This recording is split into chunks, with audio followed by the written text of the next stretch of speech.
Yeah. Anyway, what's up? Is there such a thing as the Commander Power 9? Can such a thing exist? I thought this was a fun little content question. SNES relaxing music 5-hour YouTube is safe for music. Is it really? I'll let you add it in post. And maybe I'll have it queued up for future streams anyway. It is a good one. Damn, the load spamming in chat. Chat is now load bearing. Let's talk Commander briefly. What was the original Power 9? It was 6 free mana, and then 3 of the, well, 2 of the most overpowered blue cards ever printed, and then 1 arguably not that great card that was just there, right? If we were to make a Commander Power 9, the mods came up with a bunch of potential cards here. I added some, or I don't know, I typed some when they were coming up with it, and we can put them places in this tier maker. The tiers are actually goes in the Power 9, and there can only be 9. Maybe, hey, can there be 12 because it's Commander? It's 100 cards, right? So shouldn't there be more than just 9 for the Power 9? Or does it have to be 9 because that's just, you know, what we're doing? It probably should just be 9, shouldn't it? Anyway, Power 9 is, I think it could be in the Power 9. It's just overpowered. It's not like Power 9, it's just overpowered. But it is, like, actually overpowered, and maybe a problem. Strong but fair. Shrug, you gotta win somehow. In the salt mine, or who? And those are the tiers we got. Tennessee Two-Step, thanks to tier 1 for 25 months. Glad you're feeling better, Heywoah. You and your stuff are big good. Thanks a lot. I appreciate it. I'm glad I'm feeling better too. It was 2 long weeks of being very miserable. The first entire week I basically couldn't do anything and had a fever most of the time and couldn't move and had muscle aches and all sorts of the rest. It was really bad. Really very bad. On the plus side, 2 days in, I decided that since I didn't think I could possibly feel any worse. And so 2 days in, I decided to quit nicotine, cold turkey anyway. Because I'm like, well, I can't feel worse. And trying to quit is going to make me feel terrible, so I might as well just double up and get something good out of this, you know? I was wrong. I could, in fact, feel worse, and I did. But it worked, so ain't not bad. I was really sick for 2 weeks. Byproduct, quit smoking. Not bad. I'll take it. Just like that. We gotta get the Snoop Dogg ho clip in the holster. Opponents playing is NPE toxic. It is. Yeah, you want to reduce the amount of playing your opponents get to do, obviously. Strong but fair, all the cards I play, all my opponent's stuff, OP. Yeah, exactly. So the first one is Jeweled Lotus. Why is it here? Because it says Lotus. And in the original Power 9, Black Lotus is there. Those Jeweled Lotus belong in the Commander Powered Lotus, Power 9. It costs 0. It's an artifact tap sack. Add 3 mana of any 1 color. Spend this mana only to cast your Commander. Now that is a huge downside, obviously. This is like 7 million% worse than a Black Lotus.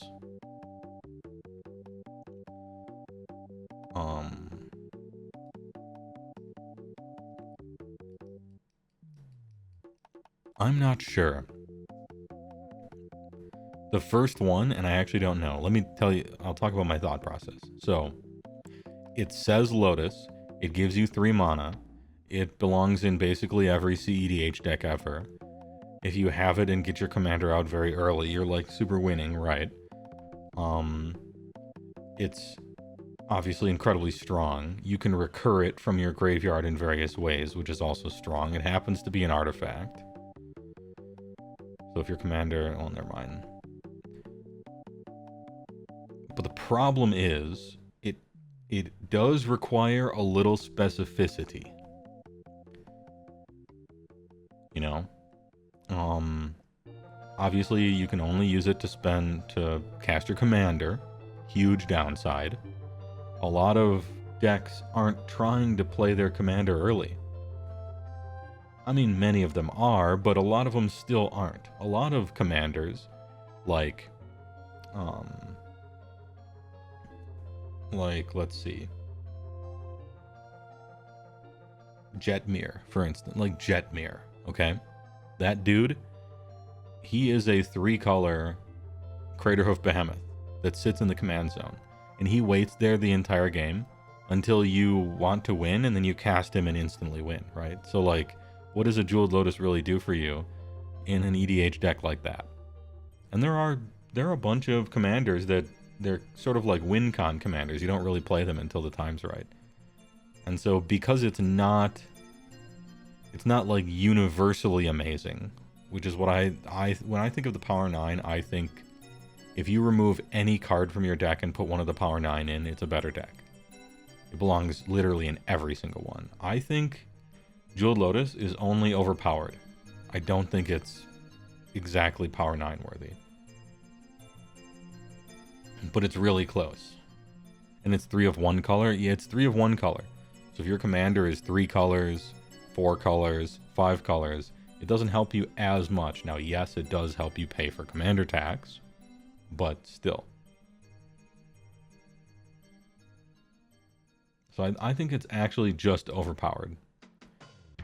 In that it's not like a universal OP thing. The higher your group's power level, the stronger Lotus gets. Yeah, but even in CDH, there are some decks that don't necessarily want it. Maybe the exception shouldn't be proving the rule here, though. Yeah, maybe that's not a great argument. If we're talking about Power 9, we have to be talking about... It's not that we are talking about CDH, it's just that we're talking about real power. Without a lot of the baggage of, oh, you shouldn't play this, you shouldn't play that. I'm not like explicitly talking about CEDH, but you kind of have to a little bit if you're talking about just pure power, right? Anyway. Now we have the Moxen.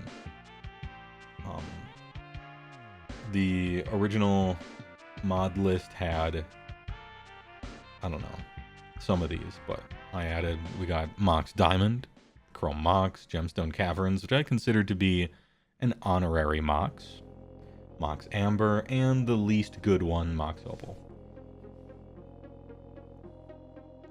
Why is Gemstone Caverns specifically good in Commander? Because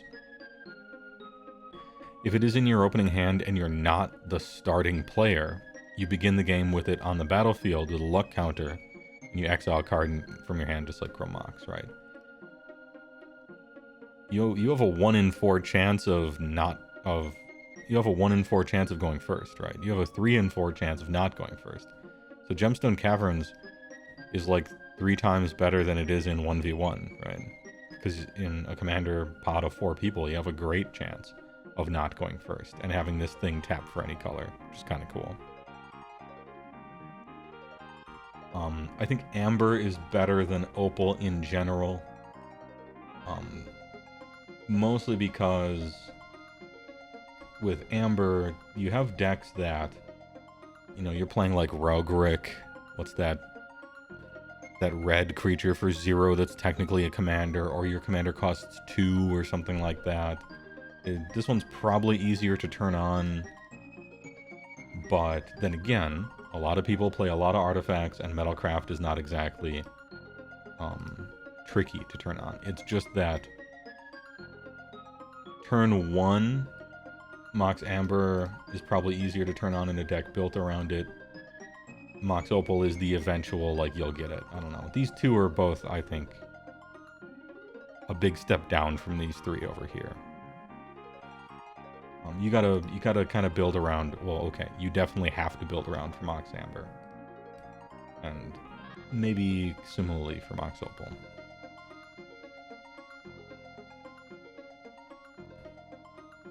Love me Mox Opal and my artifact. How many moxen are we actually putting in here? I think that Mox Diamond is probably the best one. It taps for any color. It puts lands, or it requires you to discard a land. The more CEDH you get, the fewer lands you have in your deck. So it gets, I think Mox Diamond gets weaker in CEDH. Because they're cheating on lands by an absurd amount, almost. Chrome Mox probably the second best one. Maybe it switches places in CEDH. This one doesn't tap for any color like Mox Diamond does. And it takes... You can't just discard a land, which is bad because lands are generally bad. Or it's good... Sorry, it's bad because lands are generally bad and you would like to. But it's good because the more powerful your deck is, usually the fewer lands you have. So you have to get rid of like an actual card. And that card only taps for one. So a little bit of a downside there. But I still think it's technically part of the Power 9. And I feel similarly about Gemstone.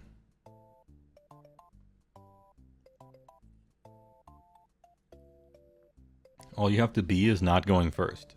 And you can exile any card. And it taps for any color. It's not a spell, and these are, which does matter. Sometimes it's good, sometimes it's bad. Anyway, I think these are probably the 3 moxen.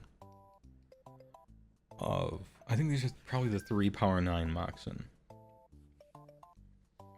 of Commander. What else do we have? Mox Amber, Mox Opal. I would put those in the tier below. Gotta kind of build around both of them.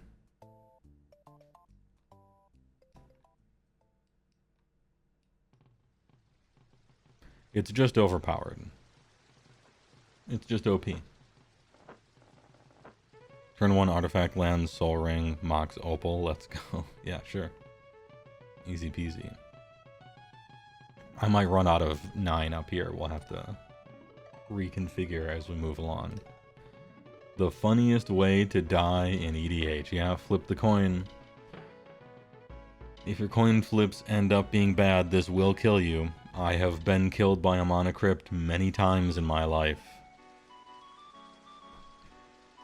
I see the picture is the disgusting mud peasant version, and not the acceptable, proper, original book promo version.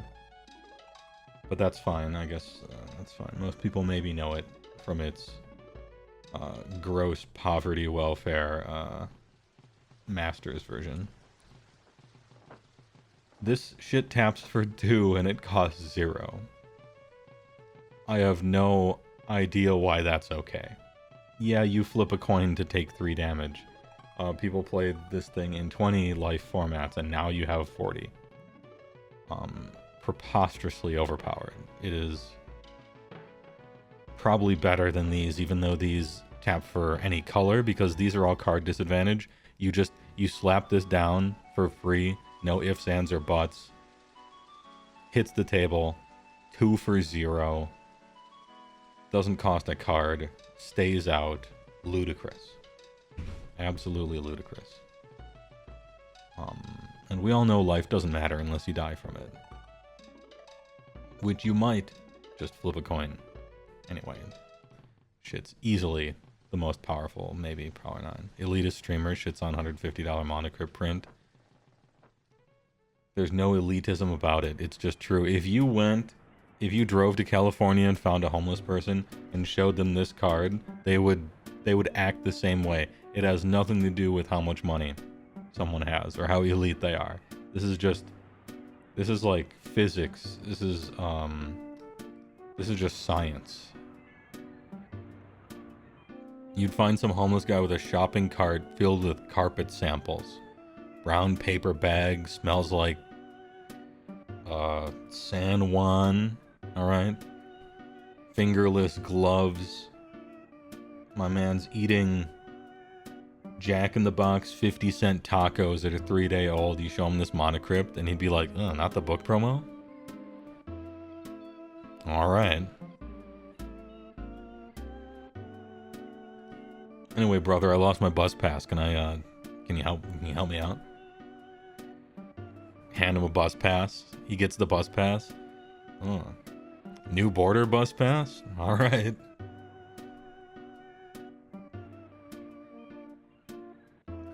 Next up, the mascot of Commander, Sol Rang. Taps for 2 just like Crypt, except it has the audacity to actually cost mana, instead of cost fucking nothing.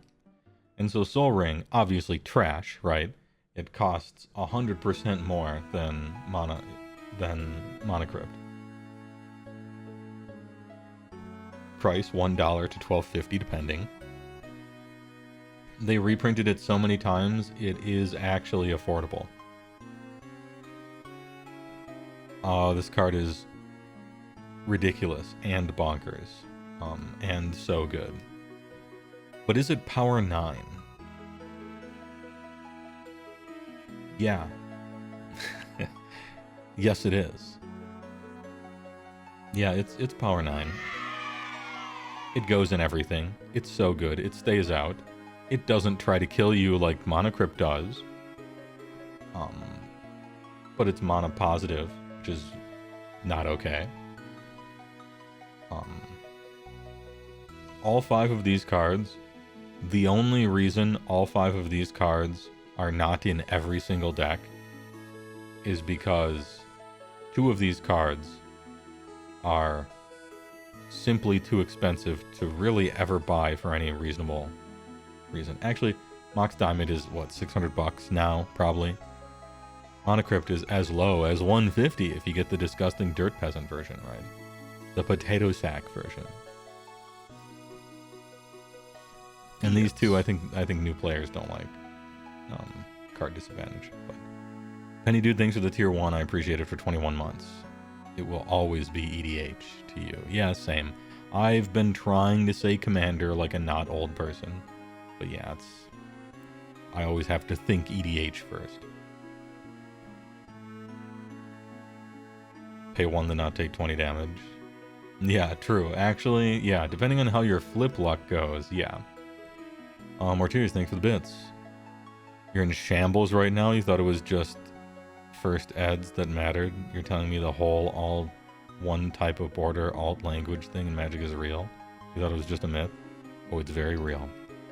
Go ahead, ask me a question, I'll answer it as if I was the bum outside the Jack in the Box with pure truth.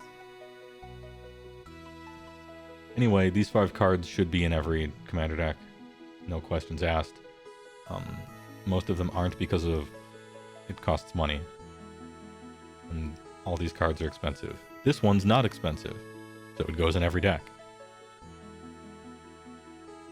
Russian foil Karpluzan forests.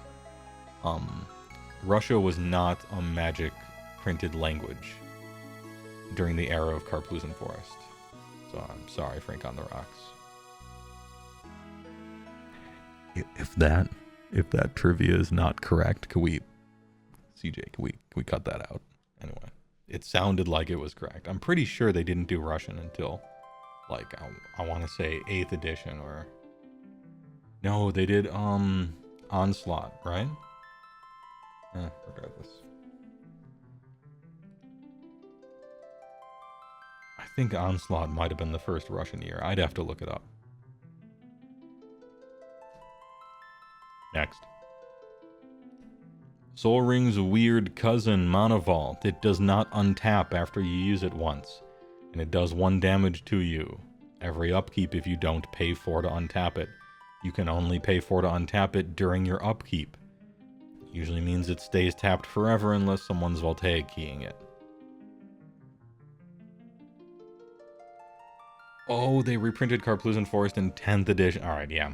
Then you got me. Yeah, that's true. I was thinking of original printing. Never mind. We'll cut it.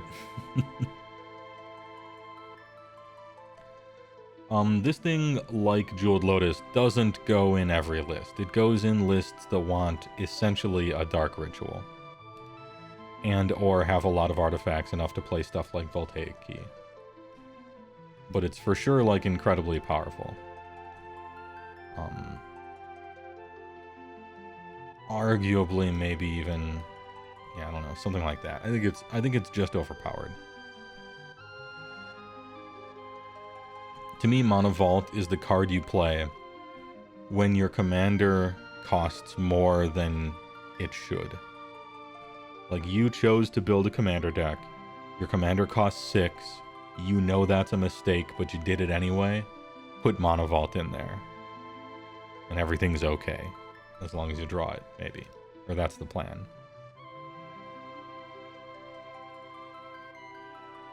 Read 'em and weep. Yeah, I forgot about the reprinting. I was thinking of original printing. But yep, yeah, 10th edition, indeed. Had card Plusen Forests in it, which eventually got printed into Russian. You are right. The Dirt Peasant comment has you rolling. What's the difference? What's the difference? I don't know. I don't even understand what your question is. Man, never played Jund, fake fan. Be it. I rarely played Standard. I played with, I preferred powerful formats, where Karplusan Forest is not a land that you would ever choose to play. Be like, Karplusan Forest, oh, that's the really bad Taiga that you can't fetch for, right? Okay, cool. Exposed at 480p. T-Rex with pool floaties. Thanks for the 300 bits, by the way. I appreciate it. Cracking a beer. And cheers, Ing, to another stream where you just sit here and learn about a game you don't know how to play. Hey, we did Age of Sigmar at the beginning, and we'll get back to stuff, too.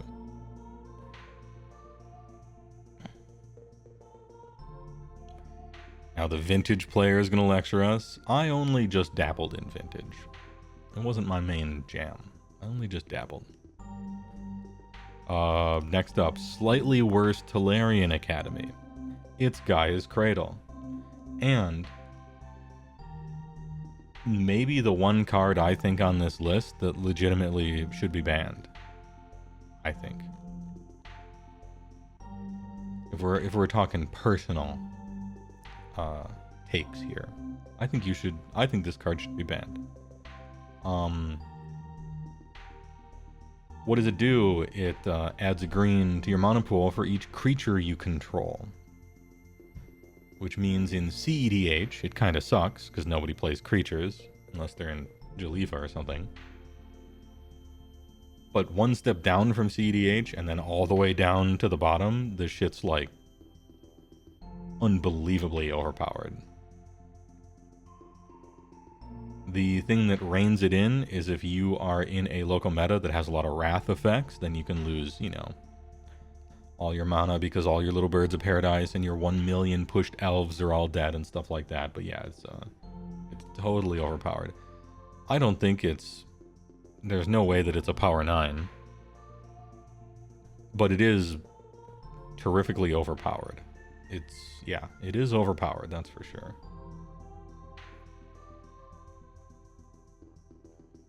Just run Beast Within, easy game. I do. And Generous Gift if you're in white. And a lot of other stuff.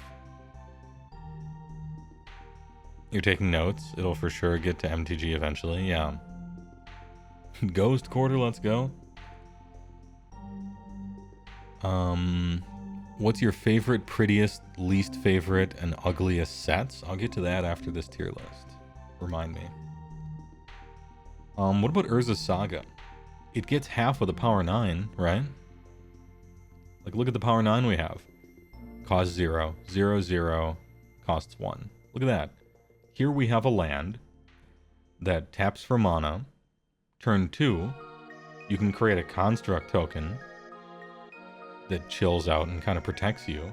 In turn 3, you float a mana and then search for whatever, a soul ring. Is that good enough to be on the power 9? In other words, are these 5 cards, well, not really this one, Are these cards so strong that a land that essentially has suspend 3 to go search it out is still in the power 9?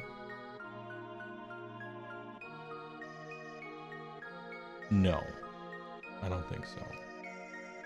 There's a difference between staple and maybe goes in almost every deck and power 9. I think people put Urza Saga in too many decks, actually.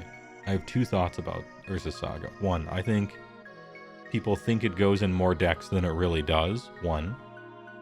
2, it's really expensive, so that's limiting it from being played as much as I think it would be. Is that it's just so expensive, right? And 3, people get this last ability wrong so often that I start to wonder if anybody knows how it actually works. Okay, this might be news to you, but search your library for an artifact card with mana cost 0 or 1, put it onto the battlefield, then shuffle. That does not mean mana value 1 or less. It means the mana cost has to literally be a printed 0 or a printed 1 generic, right? Only those 2. You can't get something that costs 1 red. You can't get something that costs X and that's it, or XX. It actually has to be a literal 0 or a 1 and that's it. And so you can't have your Urza Saga search for your Esper Sentinel, which is an artifact that costs 1, right? You can't do that. You can't have it search for your engineered explosives or your walking ballista or anything like that. No chalice for 0, yeah. And I think a lot of people innocently get that wrong. But yeah, so I think this is just overpowered and kind of goes in almost everything. I wouldn't call it power 9 though. But I would put it up here because it's probably more universal than some of these. This one's the least universal because you have to play a lot of creatures that are cheap. And so outside of elves, you know, not too many people do this. Also, it's like thousands of dollars for this card. Early game acceleration, late game grab a skull clamp. Yeah, I mean, that's what I use it for, is to grab a skull clamp, usually. Soul ring or skull clamp. You owned one and one of these. Walled. Stock Dynan, Mana Virat, Green Elf. Yeah, the famous 4th edition, alternative 4th edition foreign black border lands. Printed in 94. This is the German version. They accidentally put the plains picture on there, but it is actually a forest. They also put the plains card back behind here as well. Oh yeah, 94, there it is. Alle Rekre Vorben Schalten. Alright, I can't speak German, but I tried. That's a quality land, that's a good one. Yeah, technically there are trees on there.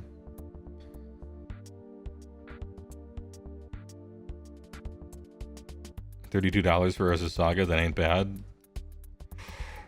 He thinks $32 for one card isn't bad. I mean, I jest. That's, I don't know. It's like that's a lot, but also it's like it isn't a lot. I know what you mean. I know what you mean. It's not $60 like it used to be. 50 is the break point. Next up, breaking news. Okay, breaking news. Card draw good. Card draw is good. This is a headline. All right. Mystic Ristic. The old Ristic Mystic. This one costs 3 and it just sits there forever. Your opponents have to deal with that and you draw a million cards. Mystic Remora only costs 1. Holy shit. And your opponent simply can't pay. Like, some people will pay for Rhystic Study, which is good, because they're slowing themselves down, which is what you want. And some people won't pay for Rhystic Study, which is good, because you want to draw cards. Mystic Remora, people probably can't pay the 4. You're just gonna, either they stop playing the game entirely, or you draw cards. Now, it does have cumulative upkeep 1, and so, oh, you play it turn 1, and then every turn you're like tapping your lands and screwing yourself, but you're drawing cards. You can also just hold on to this until turn 3, and then not necessarily have to worry about the cumulative upkeep. But yeah, both of these cards, unquestionably, each of them, in fact, are immediately just straight into the power 9. No question. As to which one of these two is more powerful, it kind of depends. The more powerful your table, the better Remora is.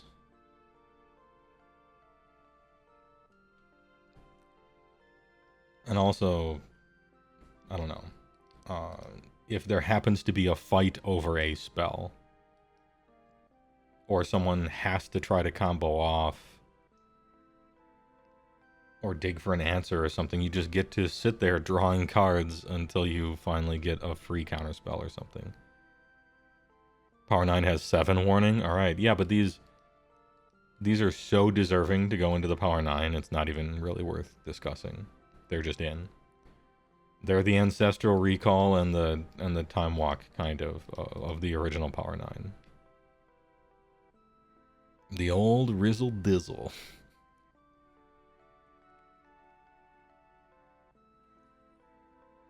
Ahem. T-Rex Pool Floaties, thanks for gifting a sub. To Platypus. Damn, look at all these names we're getting. Thanks a lot. Rhystic Study just becomes remove that player and turns the game into Arc Enemy for on turn 3. Balance aside, it's just unfun more than anything. I could put Rhystic Study in the Salt Mine, right? Because it does belong in the Salt Mine. The problem is, it's so good that it can back that up. You know, it actually can put its money where its mouth is. Unlike some other cards, right? Platypus leveled up. Hey, don't watch ads. Anyway, easy in. Next up, white finally gets a blue card. They printed a blue card in white. And its name is Esper Sentinel. And it's relatively new-ish for talking about Power 9 kind of stuff, right? But I think Esper Sentinel makes it. I think it makes it into the Power 9. Which prawn? This guy. Maybe as the final, maybe as the 9th or something, but I think Esper Sentinel is that good. It's a 1 mana Rhystic Study. Yeah, it's easier to remove, but you can pump the amount that people have to pay, and it comes down turn 1, no sweat. It's like a reason to play white.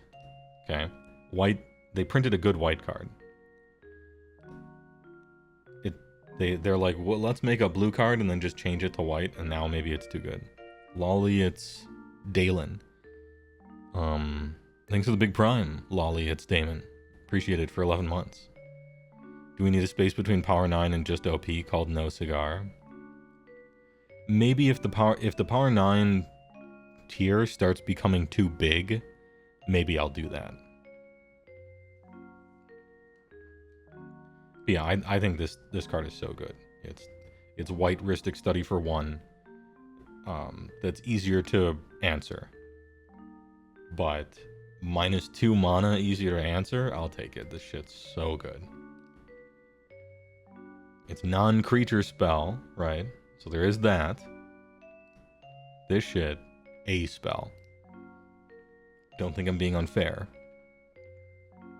But you can pump this too, so. Next up, Necropotence. It's fine. Here's the crazy part. I wrote "it's fine" up here as a joke. Necropotence triple black enchantment. Skip your draw phase, so you can lock yourself out. Whenever you discard a card, remove that card from the game, and do note that the errata of this, when you cast a spell, you also remove that spell from the game. Huge downside when so many decks are winning because of their graveyard. Pay 1 life, set aside the top card of your library, put that card into your hand at the beginning of your discard phase. Again, this has been updated to be end step, but before you discard to hand size. So you turn 1, Dark Ritual Necropotence, pay 10 life, end of turn, put the 10 in your hand, discard down to 7, you have a perfect hand. When you untap, you're fucking good, right? But Necropotence, it's like a legendarily overpowered card, right? But triple black, it's kind of hard to do. The more colors are in your commander deck. Discard, like, exiling cards instead of putting them in your graveyard is a huge non-bow with a lot of the ways people like to recur and win in this game. And you can't draw the cards right away. You can't play a Necropotence, draw 7, and win the game.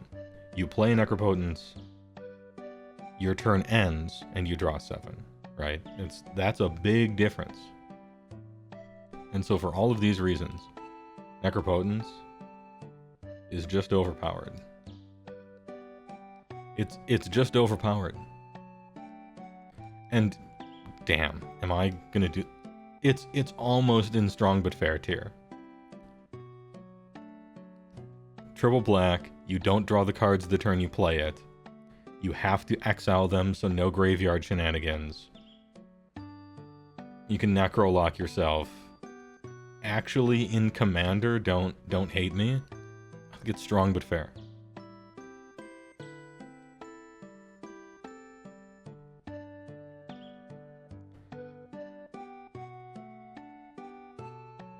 Damn. What an age we live in. Wheelin'. Any wheelers? Any dealers? Wheel of Fortune. Splashable. All players discard their hands and draw 7 new cards. This is bad because you draw 7 and your combined opponents draw 21. That's not good, right? That's not good. However, maybe it is good, depending on what else you're doing. Because sometimes it's you cast Wheel of Fortune, you draw 7, and your opponents draw 1, or maybe 0. Or maybe you make 21 snakes and then you win the game. Or all of your opponents actually just die from drawing that many cards. So, okay, there are different ways you can go with this. If you just toss Wheel of Fortune into some random deck, your opponents are probably outdrawing you. It does discard, which is better than Time Twister. So why isn't Time Twister on this list, but Wheel of Fortune is? For the same reason that Necropotence is in Strong but Fair. Wheel of Fortune puts those cards into your graveyard. That's what you want. Time Twister shuffles them up. Like, it's Strong but Fair. It's got plenty of upsides and plenty of downsides, and you can play around it and build around it. And I think because it fits in more places, it might even be ahead of Necropotence, even though the card itself is probably weaker than Necropotence. Wheel is 3 mana, draw 7, and you could still win this turn. This is 3 mana, draw 7, you have to pass the turn. I don't know. Or they had a Juicy Grip and now it's gone. Yeah, that too. Yeah, kind of like Memory Jar, you know. Your opponent just, like, tapped out for Conflux and tutored for 5 different cards, and now you're like, alright, Wheel of Fortune. Get that out of here. So sometimes you can do stuff like that as well. Next. Ad Nauseam. Bet big to win big. Reveal the top card of your library, put it into your hand. You lose life equal to its converted mana cost. You may repeat this process any number of times. If you started out with 30 plus life, you probably win the game. So Ad Nauseam. It's a build around me win condition sort of card. It's not really a win condition, it's more like a enabling combo single card. I don't know. It's not a payoff, I guess. It is overpowered, that's for sure. And it's the central strategy to a lot of CEDH stuff.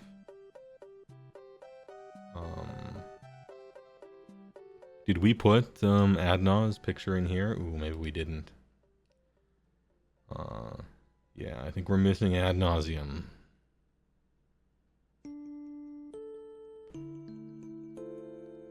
Anyway, where would I have put Ad Nauseam? Probably in the just overpowered.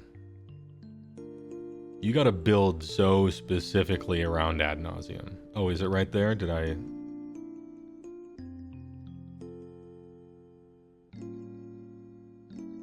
Is this blind streamer?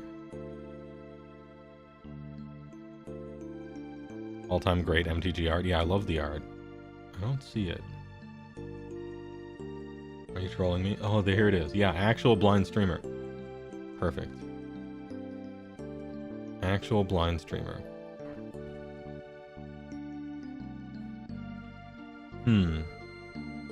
If we're talking CEDH, a whole bunch of strategies are built around Ad Nauseam. It simply doesn't exist outside of CEDH. Doesn't exist at all, right? So what do you do with this thing? I don't know. Probably just OP. It's an overpowered card that you can build your entire deck around winning with, single-handedly. And some people do.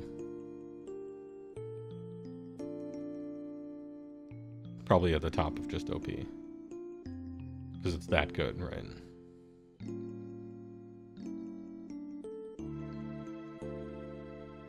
Ahem. Next. The new hotness, the new blood. The One Rang. 4 mana, goes in any deck. Legendary artifact, indestructible. When it enters the battlefield, if you cast it, you gain protection from everything until your next turn. At the beginning of your upkeep, you lose 1 life for each burden counter on it. Tap, put a burden counter on it, draw a card. For each burden counter on the One Ring, this thing snowballs. This is an avalanche.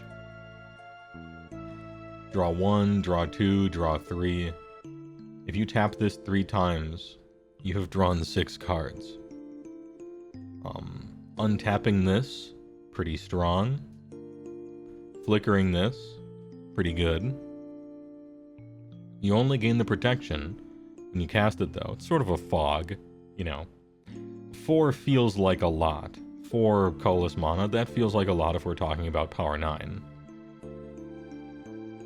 But it does fog the turn you play it.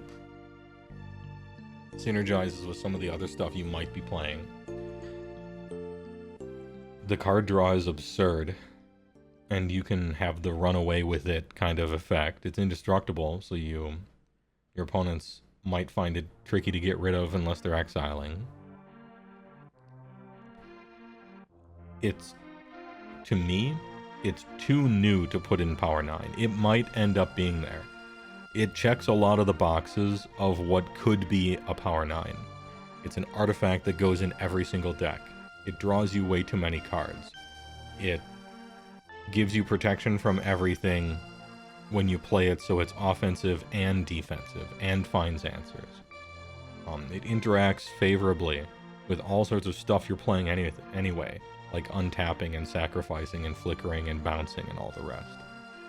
4 is a mana cost I don't know that I'm comfortable with having in a Power 9, but if you have 4 mana, this thing, and also, very importantly, literally goes in every single deck no matter what, right? Unless it's a deck that plans on winning with infinite turns such that their own One Ring will end up killing them before they kill all their opponents or something. Yeah, so it checks a lot of boxes for maybe someday belonging in the Power 9, but I think it's too soon. It's too soon. We're just OP. We're waiting in the wings. Alright. With the One Ring, finally we've done it, right? So close. Or Power 10 tie.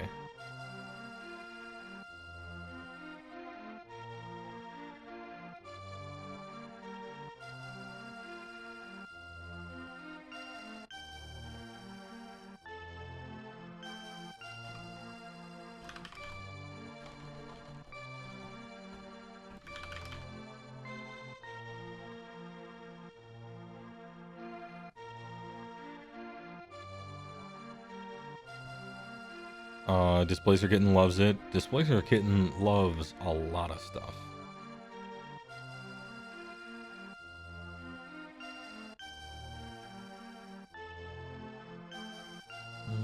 I think this is actually just OP. How's this? How do we feel about this? These are just overpowered. These are almost a power. Like power 10, you know. Almost. This one maybe is the weakest of the three. Should have only printed one ever, so only Post could play it. Ergo, no one complains about the new Salt card. I mean, you just proxy it, right? Apparently, proxying is fine. So, if you've ever bought a card, you're a sucker who wasted their money. I don't know how I feel about that whole thing still, but I guess it's fine. You'd rather run Saga than Vault? Yeah. But this isn't necessarily that, right? Like, I would rather run Wheel of Fortune than Gaia's Cradle, but it's because I don't play enough creatures in my decks for this, right? So there's going to be some I would rather run lower than higher stuff going on, just because of the how you have to build or the specificity for it. How about the tutors? The tutors? We could have put a bunch more tutors here, but I just chose what I feel to be some of the best tutors. There's a real long argument to be had about vampiric tutor or demonic tutor. Demonic puts it directly into your hand. That's so good. This one costs one less. It's an instant. You can use it on somebody else's turn, but it's card disadvantage. It puts it on top, which can be interacted with before you draw it. And you do lose 2 life. So, what's the good thing about Demonic Tutor? Well, puts it directly into your hand, no fucking funny business, and you can't mental misstep it. This one, you can do it at EOT. Instant speed is humongous, but it's card disadvantage, which you probably don't care about because you're tutoring out the win, but still. Vampiric used to be the budget option. Yeah, and it used to be the legal and legacy version. Used to be the totally legal and legacy version. You could just run 4 of them, and you couldn't run Demonic Tutor. So I think we know Demonic Tutor is the better of the two, I think, but maybe, I don't know. I don't play CDH, I don't know what they've decided on. Well, Mr. Woe says that one guy nobody likes, which, you know what? I don't know if that's true. Let's find out by reading his message. Hell, Mr. Woe, it is I. I have arrived to simply say hello, and that I have painted many ghouls, and now I will return to lurking and painting many much more ghouls, that is all. Oh. Alright. That guy nobody likes? I don't know, man. Seems like you're just chilling and painting models that you like for Age of Sigmar. I don't see anything wrong with that. So, 3 out of 10, your name does not so far apply. Continue lurking. Please enjoy. They're just copies of your best cards. Hey, sometimes they're copies of a land. Sometimes this is a command tower. But you gotta do what you gotta do sometimes, alright? You're not gonna like it, but sometimes you gotta do it, and it can even do that for you. And then we got Survival of the Fittest. As a matter of fact, I remember a deck in Legacy that played with 4 of both of these. I think it was a Caleb Durward jam, in fact. That was a sick. I think it used Vengevines and stuff, I want to say. Anyway, it's neither here nor there. And then Finale of Devastation, which doubles as it is a creature tutor that can get it out of your library or graveyard. Puts it directly on the battlefield.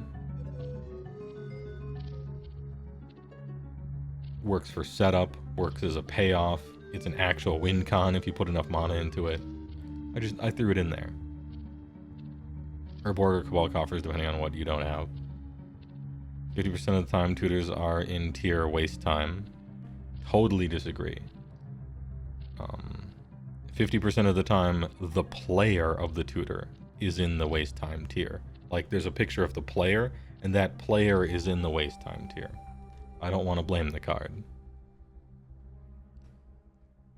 I played against Feline Longmore playing High Tide, pondering with one hand while looking at her other hand, and resolving High Tide loops in plenty of time to get 3 games in. Played against...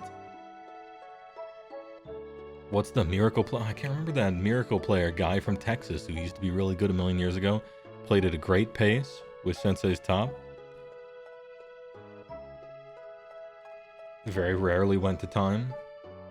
It's not necessarily the card, it's the player. Yeah, that's CG Abusta. He was the great Miracles player in Legacy 10 years ago, yeah.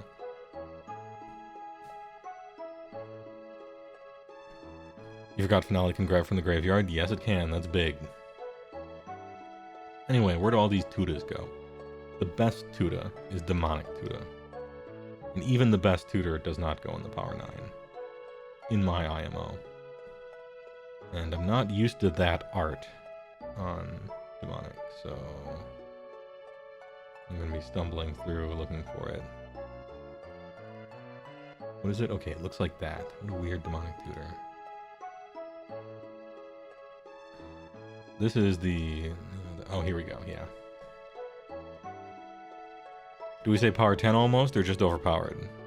I think just overpowered. I don't know that it's... Power 10, it's just OP. Is it more OP than Urza's Saga? Yeah, I think so. Is it more OP than Adnaz? Probably not, but it can get Adnaz, and that's the problem with everything like this. This goes in everything. This is a specific build around. I don't know. Is this thing like strong but fair? I don't think it is fair. Maybe it is. Maybe a 1-card win con is fair. Vampiric Tuta. It's just OP, but it's, I think, worse than Demonic. Then we got the Survival of the Fittest. And this dude. This dude is in Gotta Win Somehow, I think. Maybe even Strong but Fair. I think Finale of Devastation is so fair that it might go into Gotta Win Somehow. I don't know. I'm gonna say Strong but Fair. Same with Survival.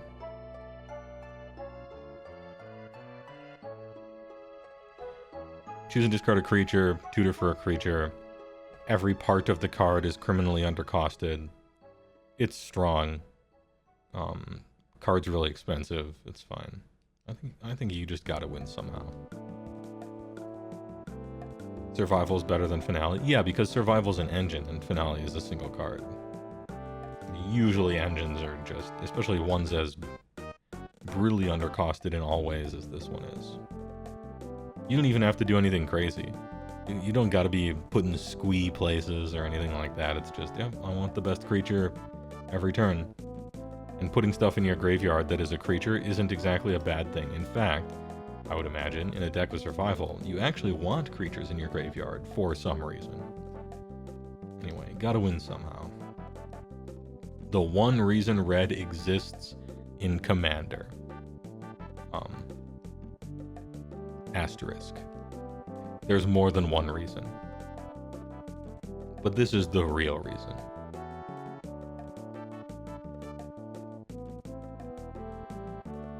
I'm reminded of Esper Sentinel, where white finally got a blue card, and this shit is good enough to go into Power 9. I think red finally got a card that matters. I think it is good enough to go into Power 9. This is a dark ritual, this is a Cabal ritual with legs, which means it's better than Cabal ritual because you can infinitely recur it or reanimate it or bounce it or flicker it or do whatever. It scales in power level to how strong your opponent's decks are. So if you are playing casual and you cast a turn 2 Dockside, it will give you 1 treasure token, and it does nothing. And if you're playing CDH and you play a turn 2 Dockside, it will give you 7 treasure tokens and you'll go infinite by accident and win the game. Much like Primeval Titan, actually. Games kind of, when you play this, the game kind of becomes about stealing it and Gilded Draking it and copying it and reanimating it and everything like that. It's kind of like Primetime. Only Primetime is the oppressive value inevitability of victory kind of card, and Dockside is just, I'm a combo piece, LOL, I win, right? But still, both games kind of devolve to being around dealing with this guy. I think he's a Power 9. And I think he's the most likely card that we have talked about so far. He's the most likely card that will get banned, eventually. And then red will once again be trash. So sad.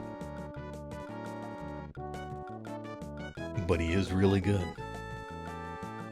9 spots claimed. So now every time I'm thinking about adding a Power 9, somebody's gotta go.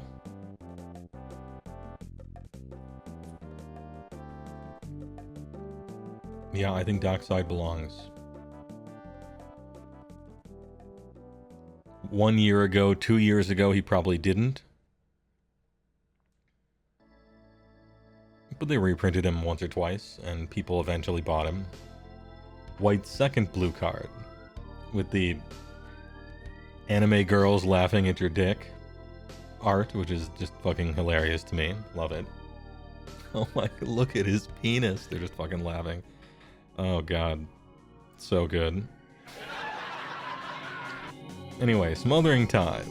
Yes, sickos, like the fucking sickos meme. Smothering Tide. Whenever an opponent draws a card, that player may pay 2. They won't. If the player doesn't, you create a treasure token. In 1 turn cycle, you get so many resources out of this, it's nuts. Obviously. It's crazy. But you don't draw cards, and the shit costs 4.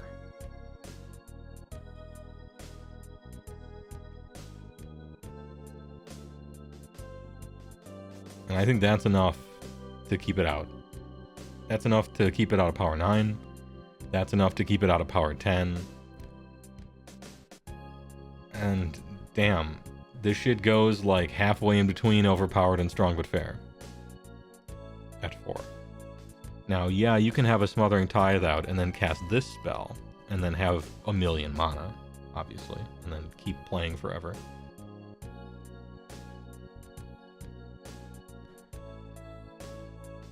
I think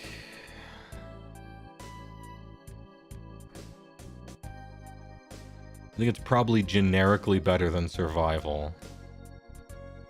It goes in way more places than Necro, because it's splashable and it can go anywhere. And I think even people would play it in more places than they would play Wheels, although these two work very well together.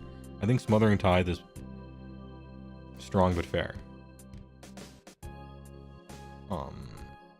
If somebody wanted to tell me that it was overpowered, the effect surely is. For 4, I think 4 is like the perfect amount to make it not quite overpowered. Next, One Funny Boy. It's a 2/1 for a red that doesn't even have haste unless you dash it. Whenever it deals combat damage to a player, create a treasure token, ooh, and exile the top card of a player's library, nice. Till end of turn you may cast that card, but you still have to pay for it. This is good. You play this turn 1, you start attacking people that don't have blockers yet, you're accruing treasure over time, you're exiling cards from their library they're never going to be able to use again. Sometimes you might even be casting them, like, damn. Play a Ragavan, swing into somebody, exile a Soul Ring? Jesus. Like, the best world of Ragavan is a really good world to be in. However, when you're not casting Ragavan turn 1, he doesn't seem that good. When each of your opponents has like 5 creatures, some 6/6 dragon, a fucking wall of blossoms or whatever, I don't know. Yeah, he ain't doing much if you draw him late. He's kind of like a Bird of Paradise in that respect, where it's like, you're putting it in the deck so that you can have the hot shit turn 1 or 2, and you'll just deal with it if you draw it late. He's cool. He's a cool guy. But I don't know. I mean, at best, he's strong but fair. And he might even be... who? Salt Mine? Are people salty about this guy? Does this guy produce salt? I don't even... Does he? Very? Oh, because you're exiling their cards, and everyone hates that. I get it. Yeah, that makes sense. Good, because he doesn't deserve to be in Who tier. And if you play him turn 1 or 2, he's definitely strong. But outside of that, yeah, maybe... He's fine, just block. Yeah, he's just a silly little guy. I win for, 9? Yeah, Tooth and Nail. 2013 called. And, they gotta tell you about this Triskelion Mephidros vampire combo they got. Or this Kiki Jiki Sundering Titan combo they got. Or this Platinum Angel Leonin Abunis combo they got. The boomerest win con to ever boomer. Yes, I have it in my green-black deck, because I am old. And I remember playing against Tooth and Nail in original Mirrodin Standard. Fucking main deck oxidizes, bringing in the... what is slagworms or whatever they're called from the sideboard. Regardless, don't worry about it. Vine trellises. Actual grandpa win con. Now it will win. You pay 9 and you pick a way to win, and you just kind of do, as long as people don't interact with your combat phase usually. But yeah, you're tapping 9 mana. People let you get to 9. They don't interact with you when you're trying to cast the thing for 9. You move to the combat phase and everyone just kind of shrugs and then you win. Bro, you gotta win somehow. I don't see what the big deal is. Tooth and Nail's $1.47. Yeah. Yeah, I mean, it'll get Sky Hussar and Kiki Jiki or whatever, right? Like, you can go infinite in tons of ways and win the game, truly. But, I don't know, man. It costs 9, what'd you expect? Gotta win somehow, shuffle up for next game. Better luck next game, kid.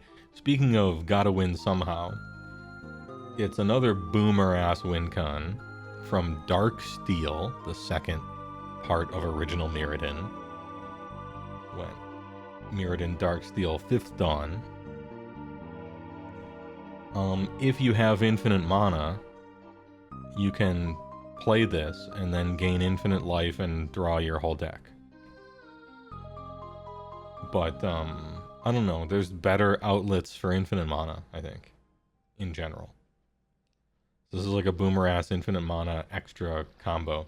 Like, EDH is kind of like, if you're a deck that gets infinite mana, I think Staff of Domination is like what commander you would play, you know what I mean? Like, you would have Mr. Rod, comma, the Staff of Domination legendary creature, who's like blue, green, white, or whatever, and when you produce infinite mana, you just play your Staff of Domination commander and win, or something, I don't know. I think it's shifted to be that a little bit. I guess this has got to win somehow, but I'm almost putting this in who.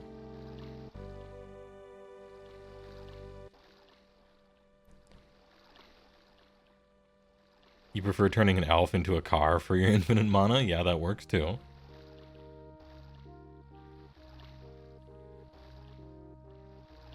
What makes this card okay, but the monotone thingy black border gross? Because this here, Darksteel, was the first time Staff of Domination was printed.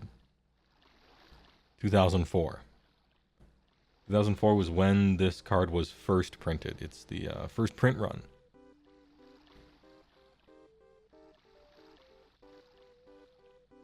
And the monotone thingy here is like the 5th or 6th print run. Print it until it's cheaper, print it so everyone can have it. Disgusting potato sack peasant version, and not the first edition, crisp, clean, signed by the artist and the designer version, or whatever. That's... next up, we have Picasso at Home. This is Stasis. It costs 2. Each player skips his or her untap phase. During your upkeep, pay blue or bury it, which bury is shorthand for destroy can't be regenerated. You play this when everybody has tapped out to play some big thing on their turn, and then nobody untaps again. You play islands from your hand, and then you pay its cost. It's not cumulative upkeep, it's just upkeep. You got like Forgotten Watchtower or Forgotten Tower or something like that, where you can discard a card to untap your land. You play some Vigilance stuff or whatever. A million years ago, you would play like Chronotog and skip all your turns. And your opponent would deck themselves.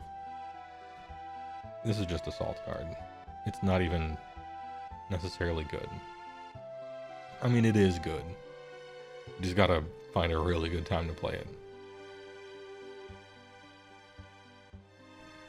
Ahem. It's definitely more salty than Ragavan, that's for sure.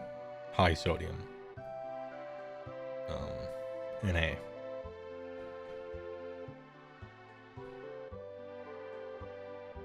That should be in the tier, should be banned for Commander Council's own belief of removing cards that ruin the spirit of the game. Is there any Winter Orb style effect? Is there a tentpole ban for that, Sif? Is there, what do they call it? Is there already a tentpole ban of that playstyle? I wonder. There is? Oh, stax, yeah. It's not too bad because someone pulls it once and you just say, no, never again. So it solves itself. Exemplar, that's the word. I couldn't think of it. Exemplar ban. It says win the game on it. Approach of the Second Sun. If you cast this twice, you win. Costs 7. It's a sorcery. You deserve it. Typically the win condition of choice when you have infinite mana and can draw your entire deck. Test of Endurance. At the beginning of your upkeep, if you have 50 or more life, you win the game. So all you have to do is gain 10 life and you win. These cards are like trash. Who? And then gotta win somehow. With your infinite mana, draw your deck.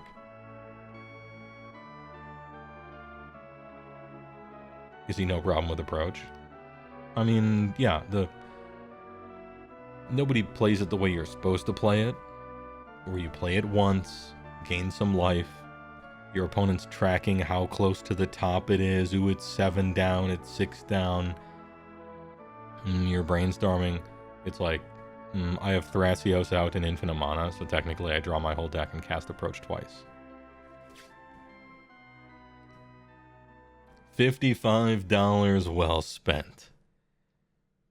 Oh, no, no, no. Oh, no, please tell me you didn't. Yeah, the Meat Hood Master, I don't know why this is here, but we're having some fun with some of these, I guess. It costs X black black. When it enters the battlefield, each creature gets -X till end of turn. Whenever a creature you control dies, each opponent loses 1 life. Whenever a creature an opponent controls dies, you gain 1 life. That's not bad. There are some creatures for 1 or 2 that do that in aristocrat-style decks. This is like a good card. It's like, hey, I'm playing an aristocrat deck, and I want a board wipe. Well, looky here. We got both of those stapled to the same card. That being said, it's not the best board wipe. It's not even the best black board wipe. This shit costs too much mana, right? And then it lands on the table and something happens maybe in the future. I don't know.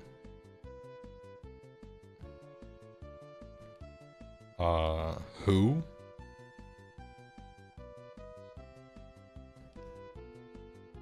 The reason it's so expensive is because no one bought Midnight Hunt, so the supply is low. Ah, I see. You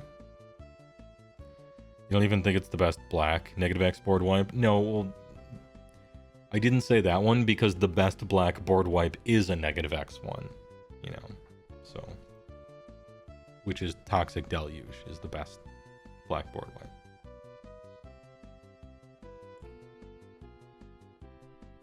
Second best is, much worse. Like Damnation, I guess.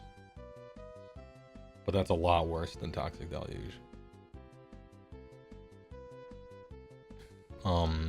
The meat hook you have at home, Spiteful Banditry, or Spiteful Band Dirty. Double red X. He's pointing, get out of here, you hobbits, get the fuck out of here.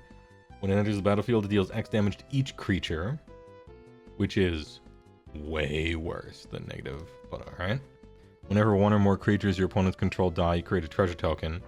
Ability triggers only once each turn. Why are we still here? Just to suffer? No fun allowed, it sucks. Damn, you could have been a contender, you could have been something special.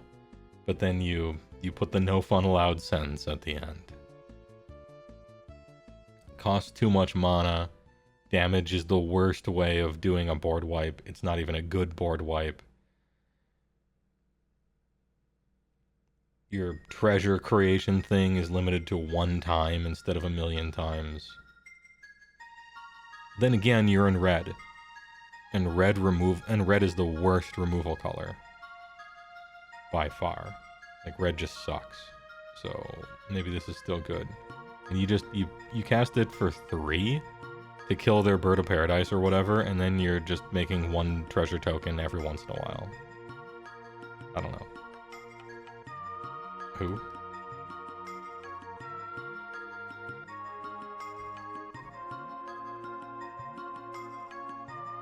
Imagine red getting a good card. I don't have to imagine it. It's real. Problem is, it's too good, and so everyone hates it now. Totally cuttable question. Since pluses and minuses got brought up, if a monster has a +1 counter on it and then gets -1, does that monster count as having or not having counters? Played a game last Sunday where this came up. As a state-based action, when the game is checking this, it sees a +1 and a -1, and they cancel out.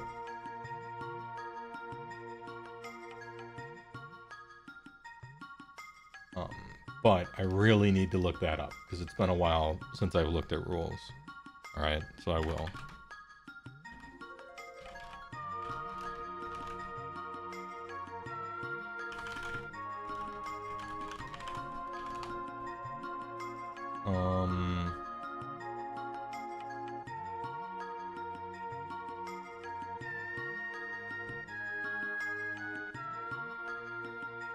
Yes, they do cancel out and actually go away. I believe. Same explanation as you. Okay. Oh, it has the counter still? The counter does not leave? Then why does this say they cancel out? That would be the only definition of cancel out, right?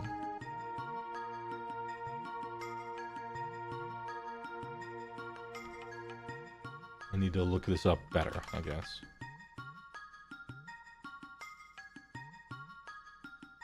Meme to capture the pain of spiteful banditry. Hold on.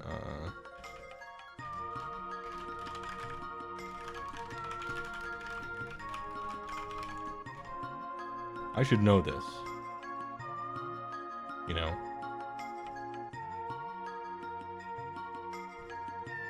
.704.1. My dude. Okay, let's look at that. State-based actions or game actions happen automatically whenever certain conditions. If a permanent has both a +1/+1 counter and a -1/-1 counter on it, n, 1, 1, and -1 counters are removed from it, where n is the smaller number of counters on it. Yeah, okay, so I was right. Okay, I wanted to make sure that I was right.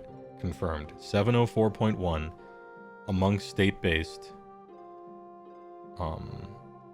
it will in fact remove the counters if they cancel out, for each that cancel out. So if it has a +1 and gets a -1 from some effect, do you think the counter goes away? Yes. As a state-based action, it does.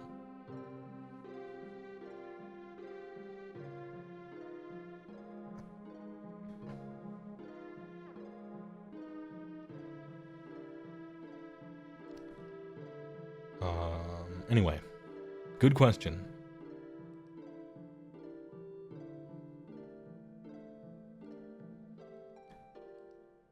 A bit of trivia.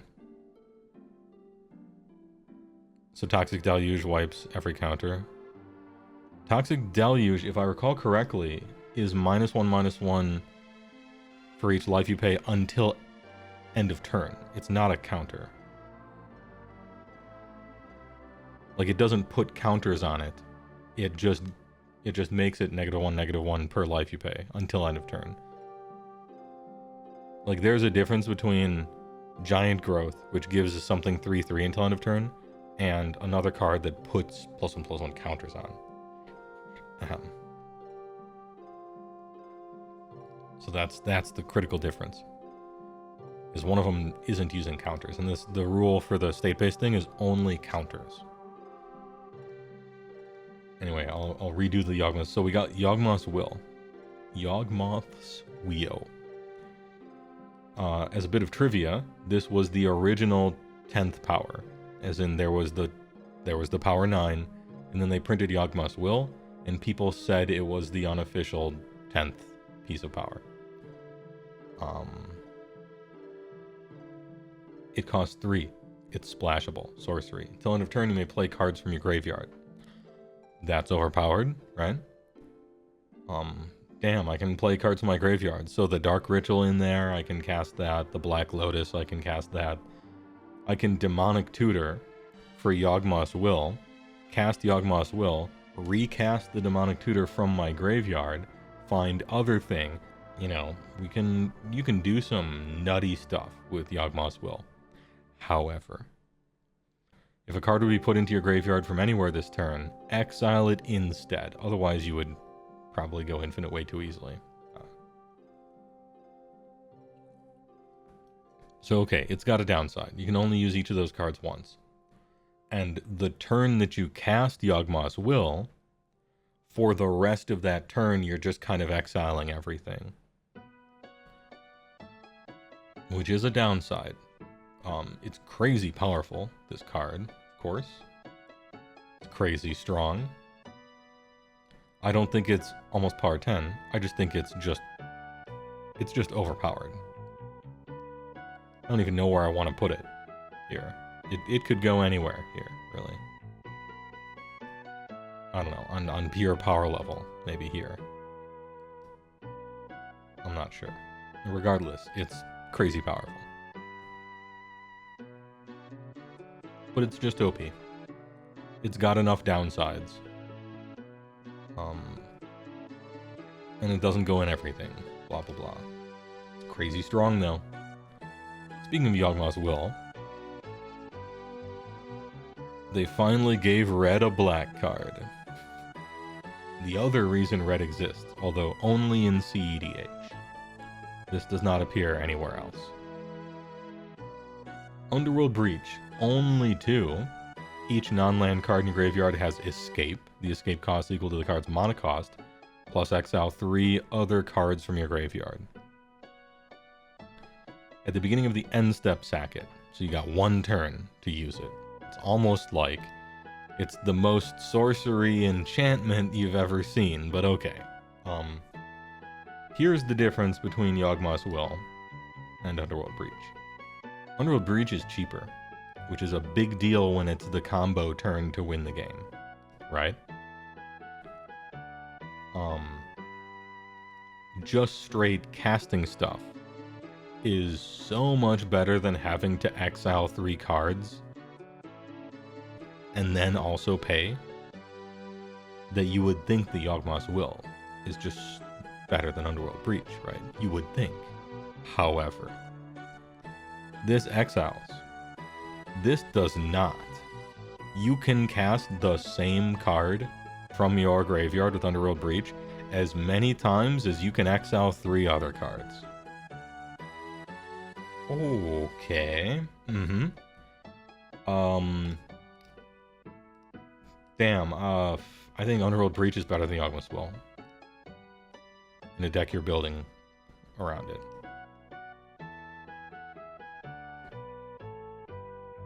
Rise from your grave. Potential hot take, but yeah, I think Underworld Breach is better than Yawg Will. For, like, I guess CEDH. But both of them require, you know, stuff. They're both insanely powerful. Black is probably a better color than red. Especially when they finally ban this guy. Maybe we'll see a little tumble or something, but yeah, super good. Next, the Blue Boogeyman. Thassa's Oracle. The easiest, cheapest win con imaginable. This shit costs 3 mana. 3 mana and 2 cards, you win the game. From anywhere. You have nothing in play. You didn't do anything before this point of the game. Oracle in response, Demonic. 3 little mana. Just 3 mana. It's so easy. This shit costs 9. This needs infinite mana. This basically needs infinite mana and infinite draw. This needs 15 cards in your graveyard. Right? Your graveyard is empty, your board is empty, you have 3 mana, you tap them, you win. Boy, is that silly. That's a silly win con. Also, it's in the best 2 colors.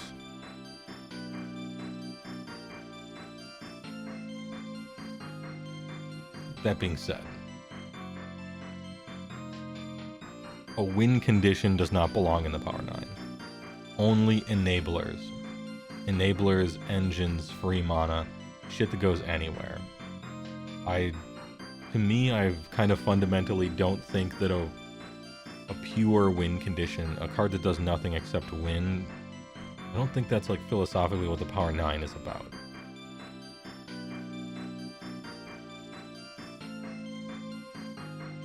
I guess we just put all three of these right next to each other, right? If ever there would be a win con that makes it into Power 10, maybe you could argue that, because it's so easy, right? Show my man Kazadog how it works. As somebody who doesn't really play, how do you... Oh, yeah, sorry. So, Thassa's Oracle. This is a 1/3 for 2 blue. When it enters the battlefield, look at the top X cards of your library where X is your devotion to blue. Devotion to blue is you look at all your permanents, you count the number of blue mana symbols, and that's your devotion. There's devotion to black, there's devotion to whatever. Spells don't matter, it's only permanents. It's only permanents on the battlefield that you control. And lands don't have color. So if you have nothing else in play, when you cast Thassa's Oracle, your devotion to blue is 2. Put one of the 2 cards, look at the top 2 cards of your library, where 2 is your devotion to blue. Put one of them on top of your library and the rest on the bottom in any order. If X is greater than or equal to the number of cards in your library, you win the game. So you play Thassa's Oracle, you got this triggered ability that goes on the stack, you respond to it by casting Demonic Consultation here. And this says, choose a card name. It's an instant for 1.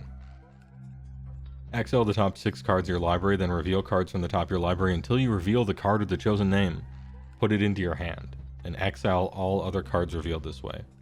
So in your blue-black deck, you name planes. You exile your whole library because there are no planes in it. Thassa's Oracle's ability resolves. 2 is greater than 0, you win the game. You name a card that you do not have. Evil Eye of Am's Bygor. The only limit is you actually do have to choose a card name that is legal in the format. So you can't choose, Infernal Contract or Shahrazad or something like that. What's also cool about this is there's another card that does basically the same thing as Demonic Consultation, except it costs 2. So you have 2 different ways of winning with Thassa's Oracle. Also, if you don't have Thassa's Oracle, you can cast Demonic Consultation and name Thassa's Oracle, and maybe get it. Now, this is a gamble, you might exile her because she's in the top 6 or whatever, but it's kind of neat that in a pinch, if you're desperate, you can find your combo with it, with the combo that's supposed to let you win.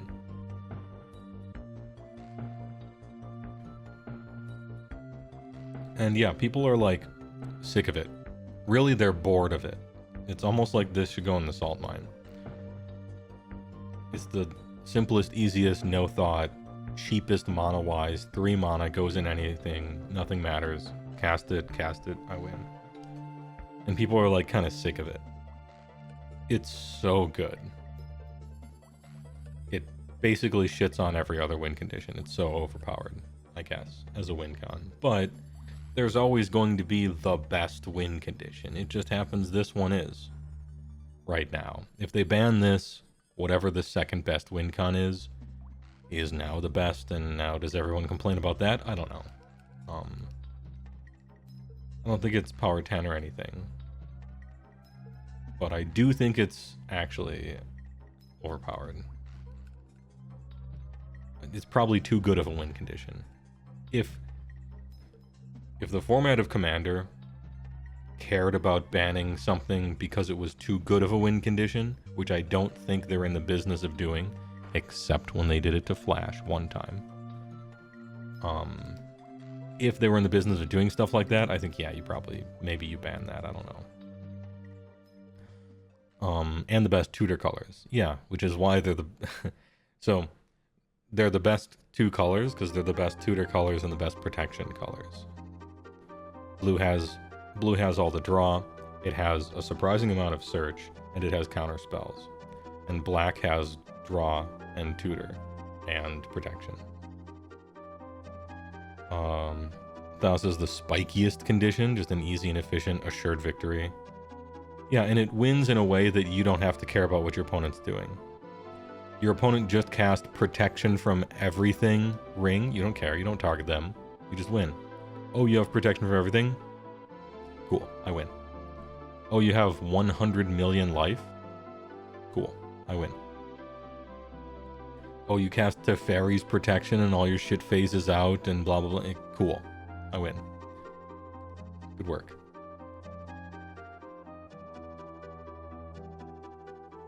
Let's see. Best two colors, asks Monk, not blue-green. Yeah. If you're talking about the most powerful decks and everything that you can even build in Commander, green is probably the worst color.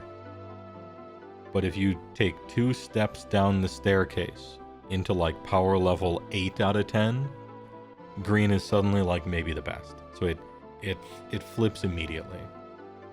At the highest power level, green is the worst color. But in the power level that anyone actually plays, green is basically the best color.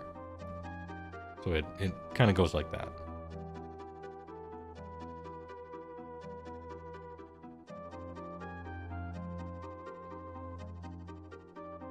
Next.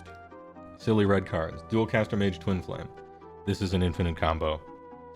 There are a few others like it, but this one is kind of cool because Dual Caster Mage is just a great card anyway. It's nice when your win condition does something besides just win. So, like, your combo, right? I don't think there's a good example on this list, but some combos are like one card and then the second card, and neither of them really do anything. But when you put them together, you win the game. Well, it's nice when one of your combo pieces actually does something.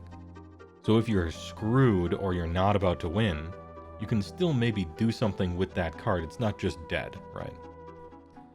So like Dual Caster Mage is like a reasonable card to play. He does something, even if you don't have Twin Flame in your hand. And that's nice. That being said, they are literal who? Like who? Yeah, they're still in who. But they're probably above all this stuff.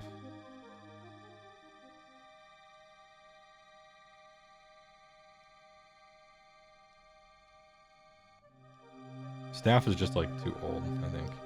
There. He's actually casting 2 things at the same time, like casting, Forge. Yeah. As in the alternative definition of the word cast. Like, not cast a spell, but, anyway. I like the visual pun. I'm glad somebody noticed it. Spiteful Banditry is legit the worst. I mean, yeah, but I think it's better than Test of Endurance, maybe. In that I could see someone play this ever, and I don't think I could see someone... No, I don't know. Look, I feel bad for it, okay? If your games go past turn 5, green rules. For the most part, yeah. Planeswalkers. Mostly not great in Commander. Because in 1v1, they're like balanced to... Ooh, I'm gonna protect my Planeswalker and you gotta try to kill it, and this is kind of balanced, right? But when you have a Planeswalker and you're trying to defend it against 3 different people, generally they're gonna kill it, right? We have 2 options here. Ugin. Look, I love Ugin. I'm a fan. They printed Ugin, and it was one of my favorite cards. I love this guy. my man costs 8. And, in general, he's exile every colored permanent that costs 7 or less for 8. He's like an expensive colorless board wipe that you maybe play in certain colorless decks sometimes, kinda. I don't know why you would add. This is...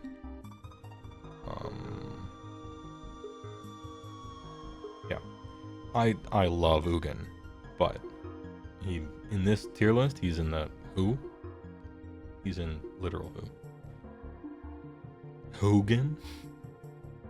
And we got Karn, who's good because treasures are good and artifacts are good, and he shuts those off. That's cool.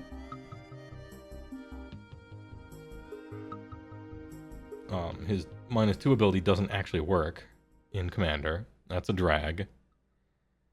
Until your next turn, up to 1 target non-creature artifact becomes a creature, so he is kind of a win condition, maybe. Pretty good with Mycosynth Lattice. Hard locks the board down. I'm gonna call him a Salt Mine, to be honest. Yeah, he shuts off your opponent's treasures, maybe some of their artifacts, which might be a problem. But his -2 doesn't do anything, and generally, I don't know if he's all that. Also has an annoying combo with Mycosynth Lattice, yeah. Petition, you know who you are, rename to why you are here.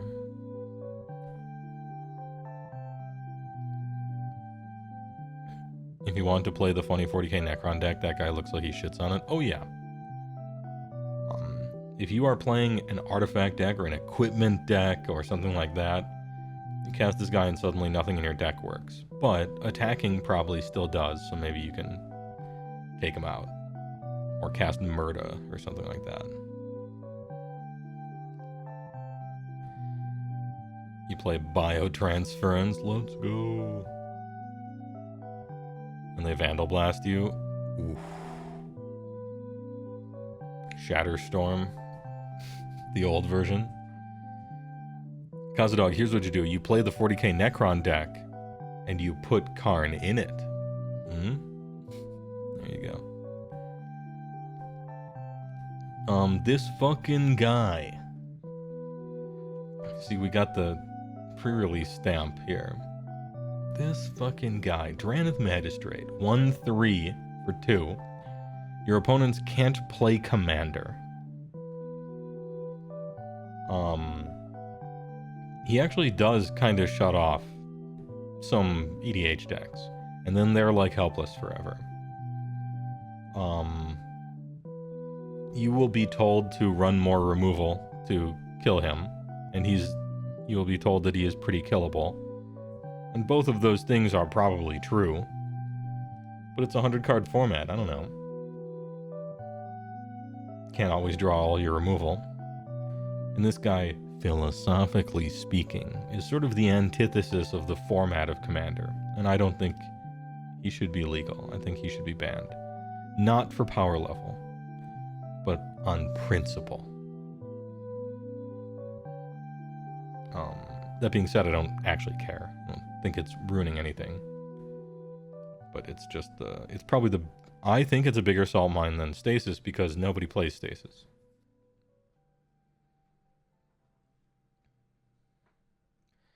Oh hey, it's the lame one that ruins the format. Is run more removal the MTG equivalent to learn the matchup? Maybe. So, run more removal is lazy advice that's also literally true. And the people who are being told the advice don't want to hear it and won't be doing it. But they secretly know it's probably true.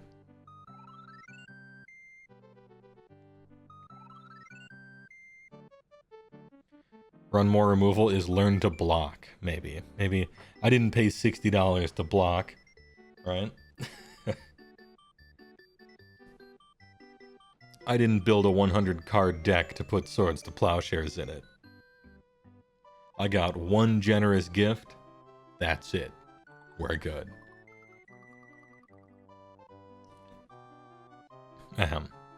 Hold that mix-up. Oh, dude, the fucking K-Brad. I'ma block this whack-ass mix-up. Oh! That shit lives in my head rent-free still to this day. Hold up. Where is it? I'm getting it. K-Brad whack-ass mix-up. Give it to me now. Where is it? Alright. It's... give me the theater mode. Oh shit, crush. I'ma block this whack ass mix up. Alright, rip headphone users. It's... Dude, that mix-up was so gross. Anyway. And the perfectly cut scream. Alright, we're done with K-Brad for the day. But that shit, it's still in my head.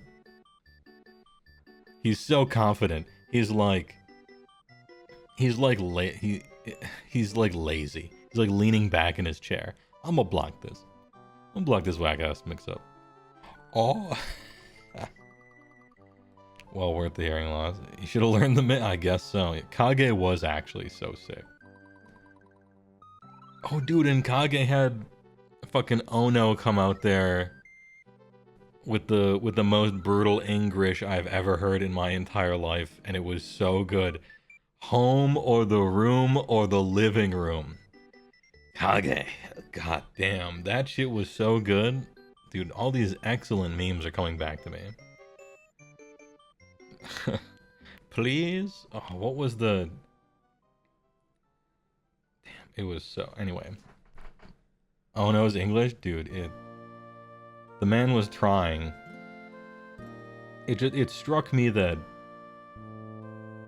like, a bunch of Japanese fighting game makers come out and give speeches and stuff.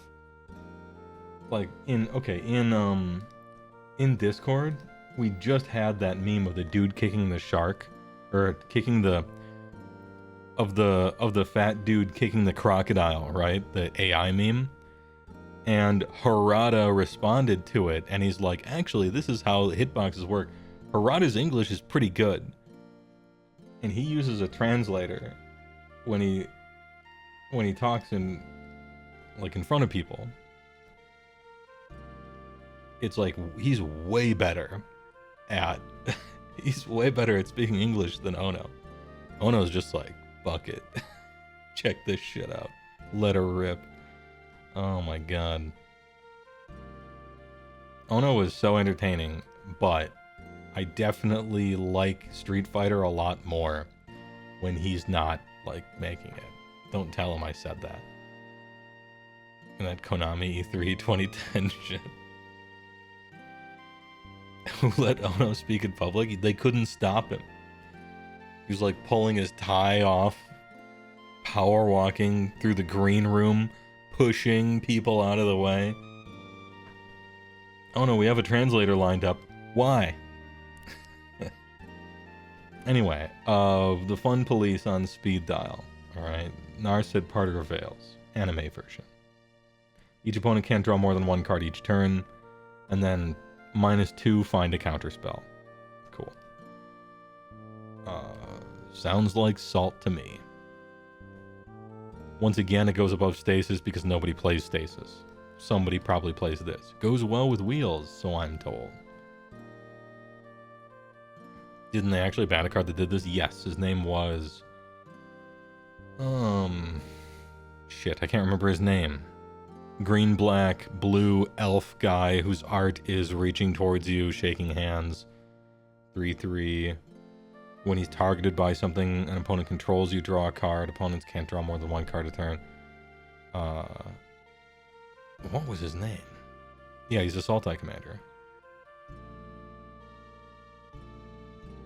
Trest something? Maybe. Something of Trest.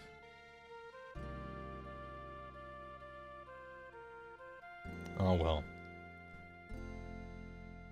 He got banned kinda quick, so... He was played in Legacy as a one-of a few times. Perfect for my Boggles deck. Teferi's Protection. Leovold, that's it. Leovold. Mm-hmm. True. Alright. That's it. Thanks, chat. Here we go to Teferi's Protection. For players who never want anyone to interact with them in any way ever. All the creatures you play have hexproof. All your creatures are unblockable. I don't want anyone to block. I don't want anyone to target my stuff. If they try to destroy it or hurt me, I'm gonna phase everything out and gain protection from everything. Don't touch me. Teferi's Protection instant. Until your next turn, your life total can't change. Protection from everything. All permanents you control phase out. Exile it. Why does this suck? Because if you're about to lose the game in a way that is good, you still lose the game, right? So Teferi's Protection kinda sucks. Because if your opponent casts Thassa and this, and you cast Teferi's Protection, they're like, cool, I win. And if your opponent is casting Ad Nauseam into whatever, or has a Thrasios into whatever, or is casting Second Sun a second time, I win. But it does stop all the shitty ways to win the game. Like using creatures. Or attacking. Or targeting opponents for any reason. Like, so it will stop you from losing for all, like, the bad, weak ways to win. And it protects you against board wipes. You know, exile all permanents, farewell, wrath of God. It'll protect all your stuff from that. If your opponent blasts a fucking, you know, finale of devastation into Craterhoof, swing for 400, you cast Teferi's Protection, you live. Everyone else dies, but you live. You know? So, protects against that. Most of the ways people win with Tooth and Nail protects against that, you know. I'm mostly exaggerating a little bit as to how bad Teferi's Protection is. It's not. It's just bad in the most powerful pools ever. In the pools that anybody plays in, Teferi's Protection is great. It's truly a, like, free square, get out of jail free card. In, you know, most games people play.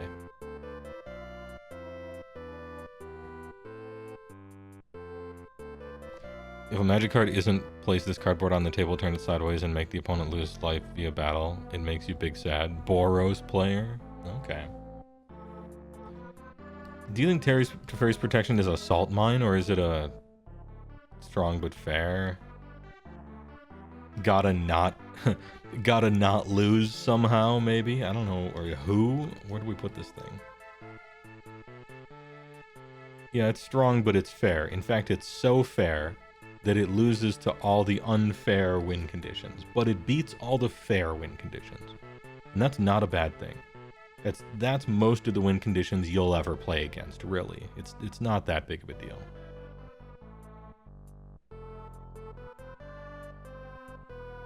It doesn't actually stop commander damage. Your life total just doesn't change. Yes. You do have protection for everything, though.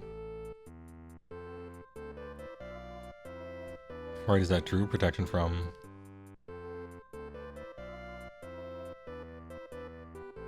Have each thing? Alright,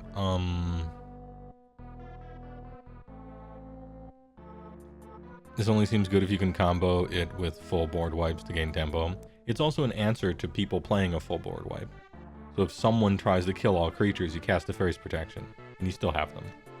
And that person might just get wrecked because of it. It's like a gotcha card, you know. It's a trap card, in other words. It can be really good, and, like, you'll get people with it. It's an instant, yeah. You, in in like power level 1 through 8, you'll fucking get people with this thing. They'll think they actually win, and you're like, no.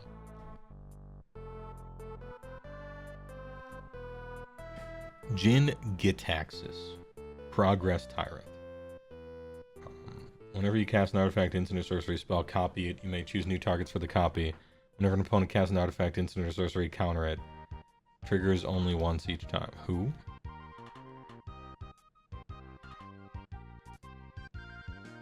If you somehow get this guy on the table, he's got, like, very powerful words written on him. That's for sure. But as far as, like, if we're talking power 9... Who?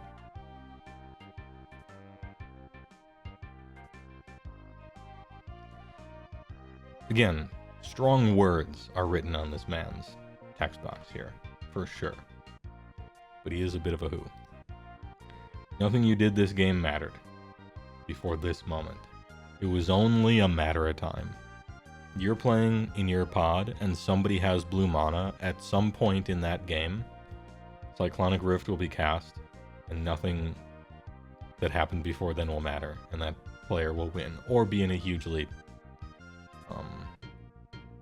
Dominating board position. This is probably the weakest card that I would consider to actually put into the power 9, because it's so ubiquitous and famous, or infamous, I guess. I would heavily consider putting it into the power 9 because of its ubiquity and devastating power. But then I look at the rest of the cards in the power 9 that I have placed there already. Is it better than all of these probably shouldn't have been printed broken nonsense moxes and stuff? No. Is it better than drawing a million cards, or drawing a million cards, or drawing a million cards, or winning the game with anything from anywhere? Probably not. It can be countered and isn't instant. No, it's an instant. Yeah. If this was a sorcery, this card would be actually bad. It would be a bad card if it was a sorcery. It's an instant though, which changes everything. Yeah. It's also the most splashable 7 mana ever, so you get to keep up all your blue mana to counter their counters. Yeah, we would sleep, but instead, we real shit. I think it's power 10.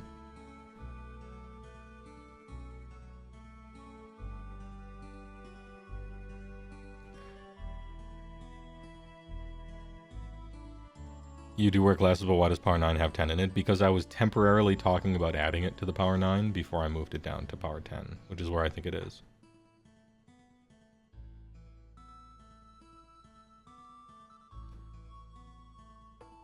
Again, the One Ring might someday make it up into here.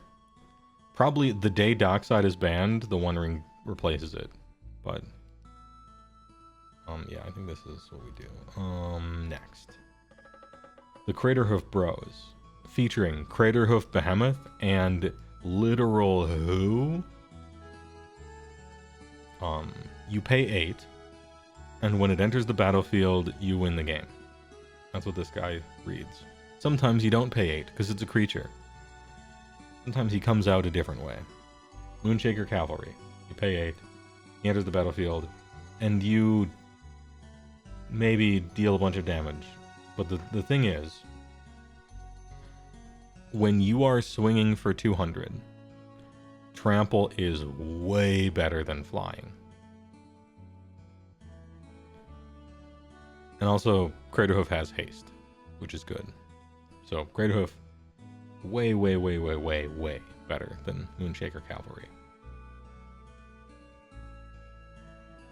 Can you haste out Moonshaker Cavalry? You can. You can give it haste. There are ways to do that. Yeah, Natural Order in an Elf deck and Legacy. P-Monk, yeah.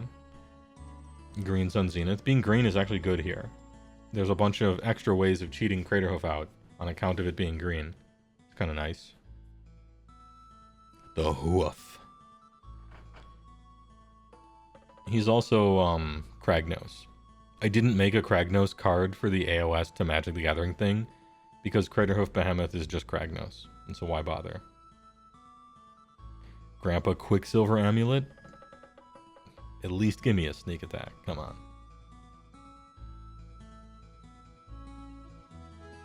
The one benefit of Moonshaker is it's a Spirit Knight, which is nice synergy. Spirit Knight probably has more good synergies than Beast. The only Beast synergies I can think of that matter are like draw a card or something, and you don't need to draw cards probably when you're winning. Oh yeah, Elvish Piper Alt or Gramps. 4 mana elf. Is it tap pay 1 green? I think it's tap pay 1 green for Elvish Piper. I don't think I ever played with an Elvish Piper. Craterhoof goes in the Gotta Win somehow, for sure, at the top. Probably at the top of Gotta Win somehow. Moonshaker goes into who?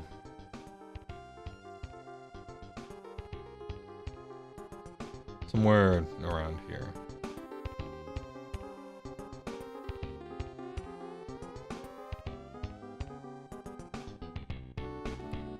Harsh? I don't think so. Just because you're in Who tier of a Power 9 tier list doesn't mean you're like a bad card. All of these cards... Whoa, hold on. Many of these cards are good. Dualcaster Mage is good. Twin Flame is part of an infinite combo. The text on Jin-Gitaxias is a strong text. This Exiles in Colorless, which can be really good. If you're not in green, but you're somehow also playing a creature spam deck, somehow, this is like, okay. If you are playing Aristocrats and you want a dual purpose board wipe / thing that does what your main deck does, like this is kind of good. These I'm not so sure, but you know, like they're who on this tier list, but they would be elsewhere in a tier list that doesn't have Power 9. White token decks exist? Yeah, they do. They do. Which is why it's not trash. Uh-oh. I saved the biggest for last. Freedom isn't free, but sometimes costs 0 mana. Fierce Guardianship. Deflecting Swat. Instanto. Splashable 3. If you control your commander, you may cast it for free. Negate, and the best divert ever printed. Counter target non-creature spell, or you may choose new targets, plural, for target spell or ability. So good. Deflecting Swat, here's my hot take of the evening. Deflecting Swat is arguably better than Fierce Guardianship. Like if I only could put one into a deck, I would probably put Deflecting Swat in. If I wasn't also on Force Will and stuff, because then you kind of want your blue count to be higher, but regardless.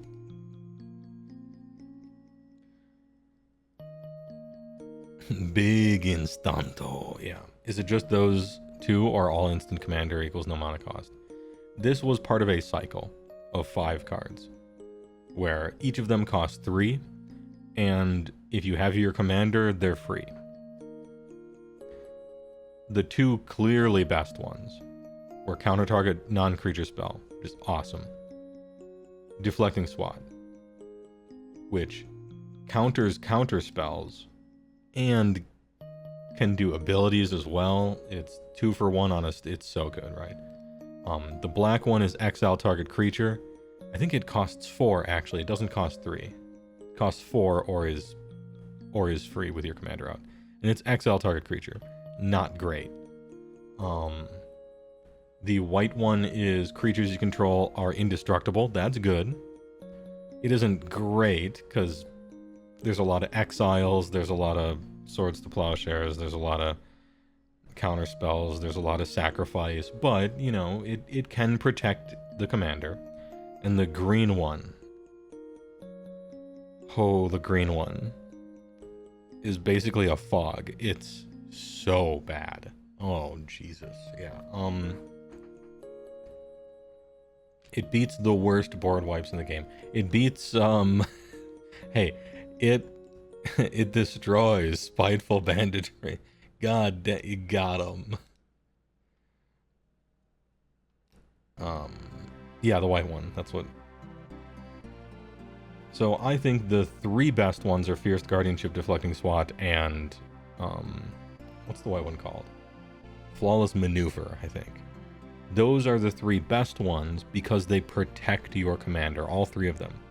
So you have a free spell that protects your commander, which just makes perfect sense. The two worst ones are the ones that don't protect your commander. They do some random other thing. And yeah, exiling a creature is good, the black one, but I don't know. And yeah, fog can be like a trap card sometimes, but it's probably not good. I legitimately think these two are in the Power 9.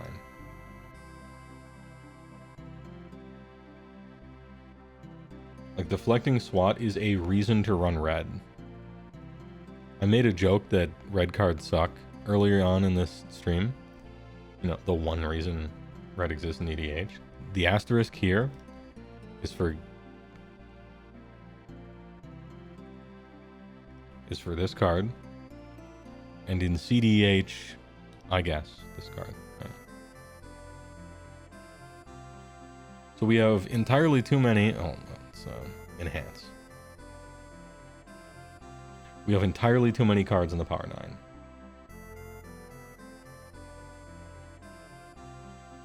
We have 11 cards in the Power 9. What do we do?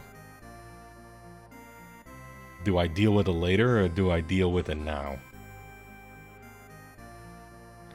Too many busted red. Yeah, there's 2 red cards in the Power 9.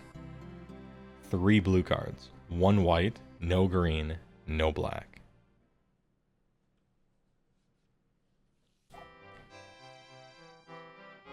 Your commander isn't always out. True. That's true. If your commander is not out, you can pay splashable 3.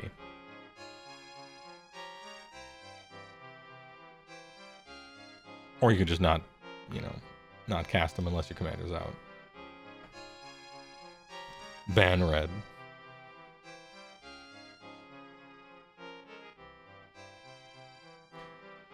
I don't know what to do about this list.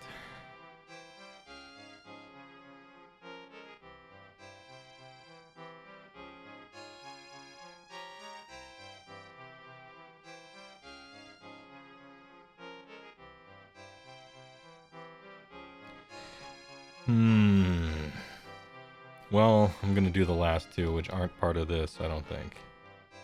They were, but anyway, one is Teferi Time Ravager. Your opponents can't cast spells during your turn. Basically, a worse Guardian, I guess. I don't even think he's a Salt Mine. He's just like a. It's just some guy.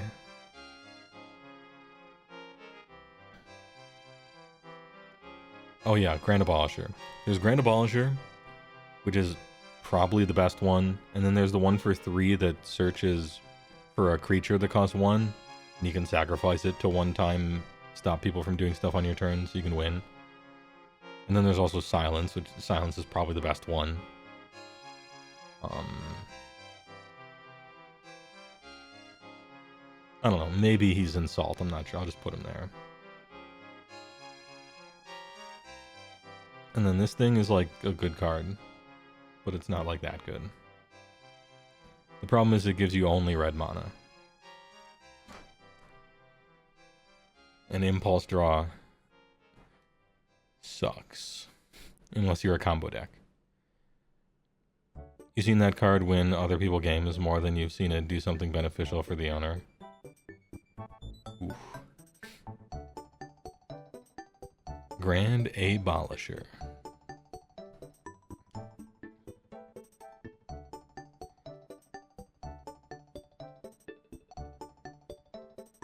It's times like this you gotta grit down and break some hearts.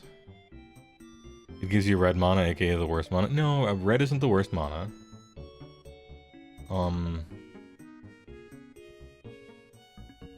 Okay, it kind of is. But no, it's not. It's not even close to the worst mana, I wouldn't say. But it is a problem that it only gives you red mana.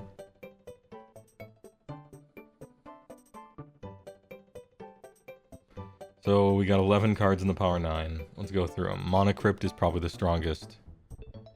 Moxen. Then we have 3 other Moxen. Is this... I guess the original power 9 just had a bunch of mana for half of it. And we can continue that. And it's actually true.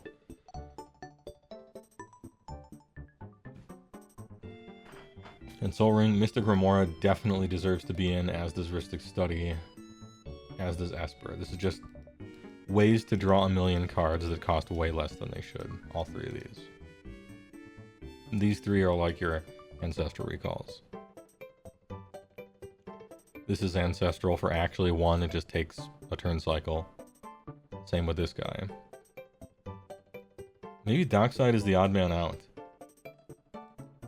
Dude gives you mana for 2, but he's like a ritual, he doesn't stay out. He's not really ritual because the treasure tokens stay out. But they are single use. He's like OP, obviously.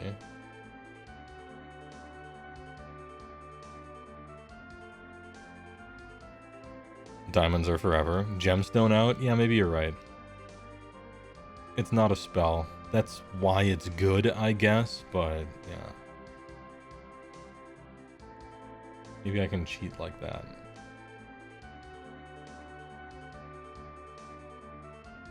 Because I strongly feel these 2 are in the power 9.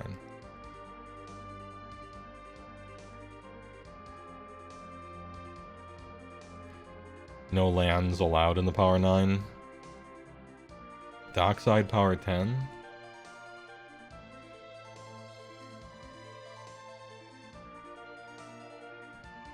I think he actually is. He's that good.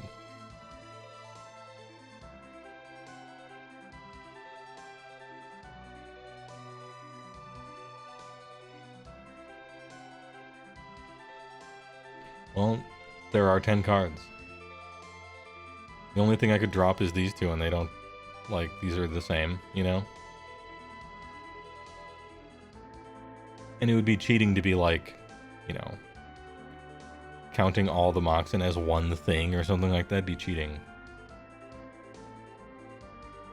Is SWAT better than Guardianship? Yeah.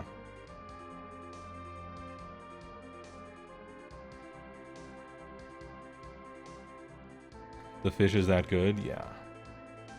100 card format. +1 power? Sure, yeah, that's it. 2 red cards in the power 10, imagine. 1 white card in the power 10. Unbelievable. The first green card we get to, oh no, it takes a long time, and then it's survival.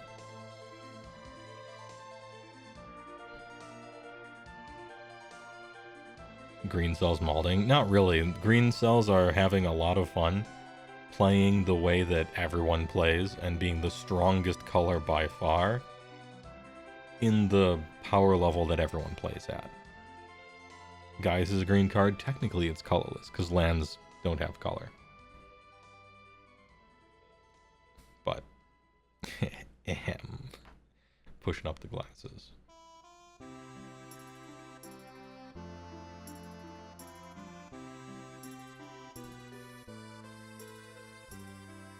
Okay, damn, well, I guess...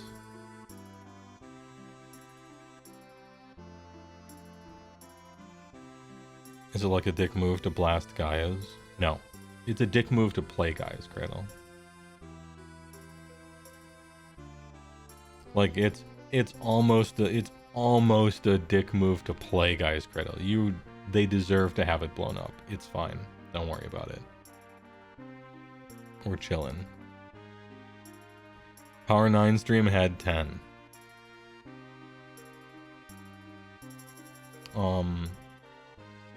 Bro, that just...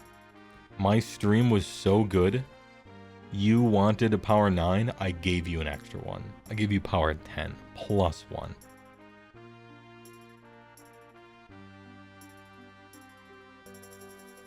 And if we add this stuff, which I almost would, depending on how bloated you want the power 9 to be for a 100 card format. Just play Blood Moon, true. Easy. Soul Ring doesn't count, it's auto-include. It's only auto-include because it's $1. Mono Crypt would be auto-include if it was $1. Matter of fact, every single one of these cards, and these cards, and these cards would be auto-include if they were $1. This whole list would be, right? Did we miss anything? I don't know. What do you think? Have we missed any obvious choices? I open this up to the floor. Is there some obvious card that we have just not thought of? It could be.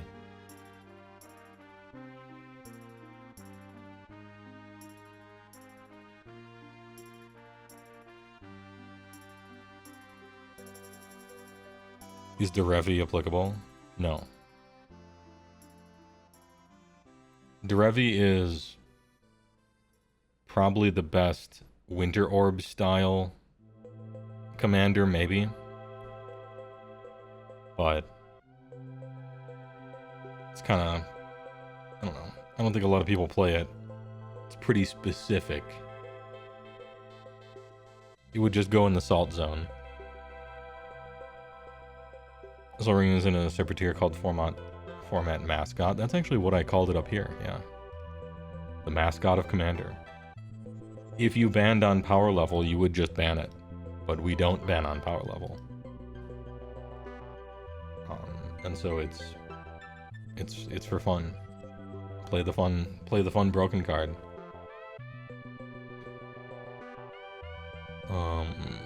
There's gotta be one that we missed, I know.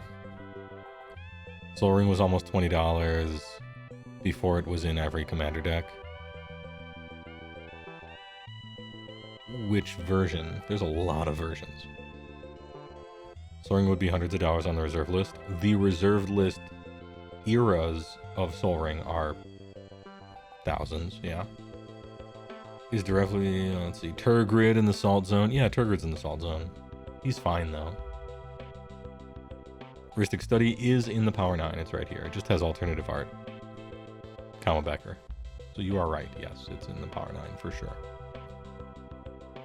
Chulane. Yeah, if we are putting commanders in, which I don't think we should.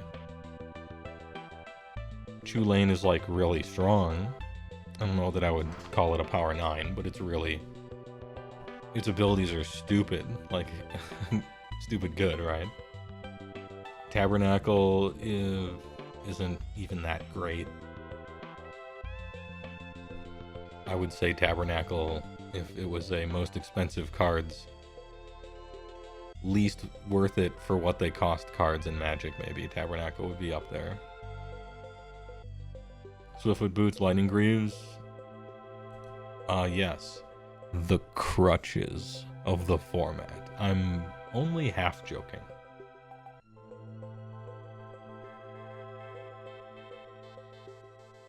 They're just two cards you often play in your commander deck, but I don't know. I don't even use them that much.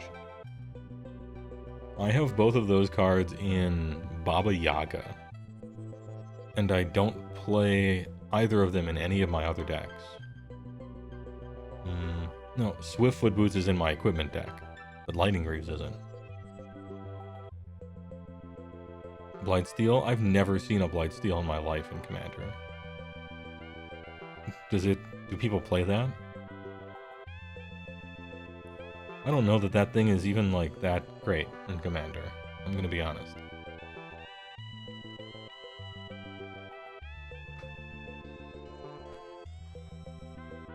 Misha's Workshop, yeah, that's... Here's the thing about Misha's Workshop. It's the most powerful land ever made. And it's insane in Vintage. And it's probably a part of the most powerful deck ever made, which is Shops. But in Commander, the fact that you can't spend its mana on anything but artifacts, I think it's too restrictive of a design for Commander. I think Misha's Workshop is actually too restrictive. It's like really good, obviously, but I don't know. It's not 1v1 format, Workshop, Trinosphere Go, kind of, the game is over sort of thing, right? How many commanders are actually in the game? Like 500, there's so many.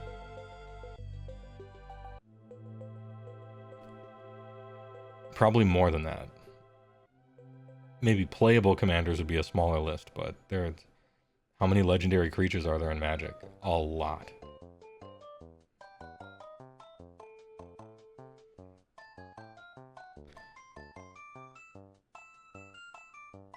Are you missing Ancient Tomb? That would be on the list. Oh, true, yeah. Ancient Tomb, City of Traders, even.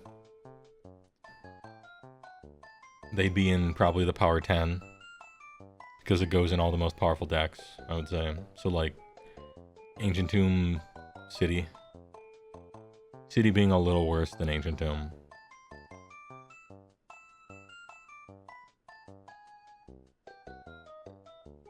Googled Misha's Workshop, $2,700. Okay, then. I mean, they called it what?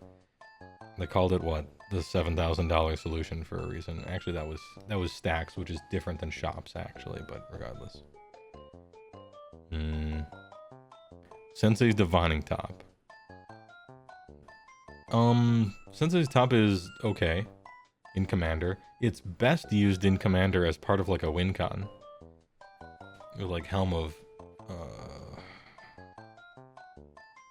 what is that helm called? Helm of Awakening or whatever? The one that makes artifacts cost one less. Like, yeah, you have fetches in Commander, so you can keep looking at the top cards, and... I don't know, I think... Sensei's Top in Commander is, like, weaker than Sylvan Library. And then it has an asterisk next to it where it's, like, sometimes you combo out with it. It would be in, like, a strong but fair category. Possibly not even that.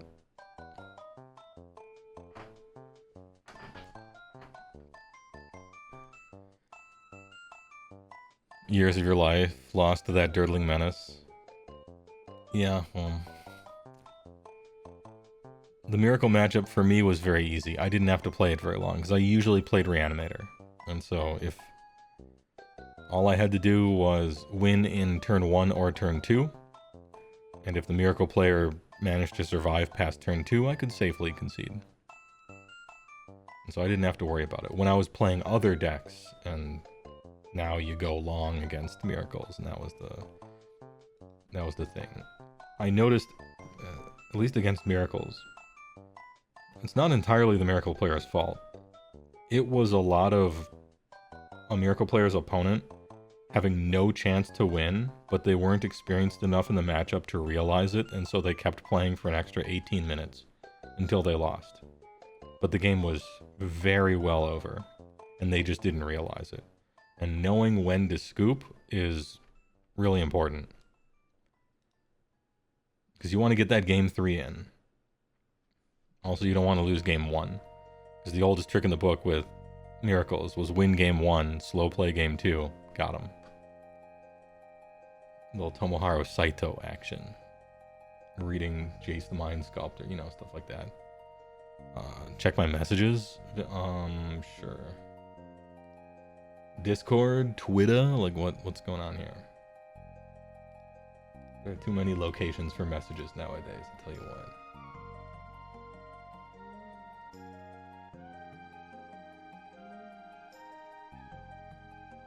Messenger, oh jeez.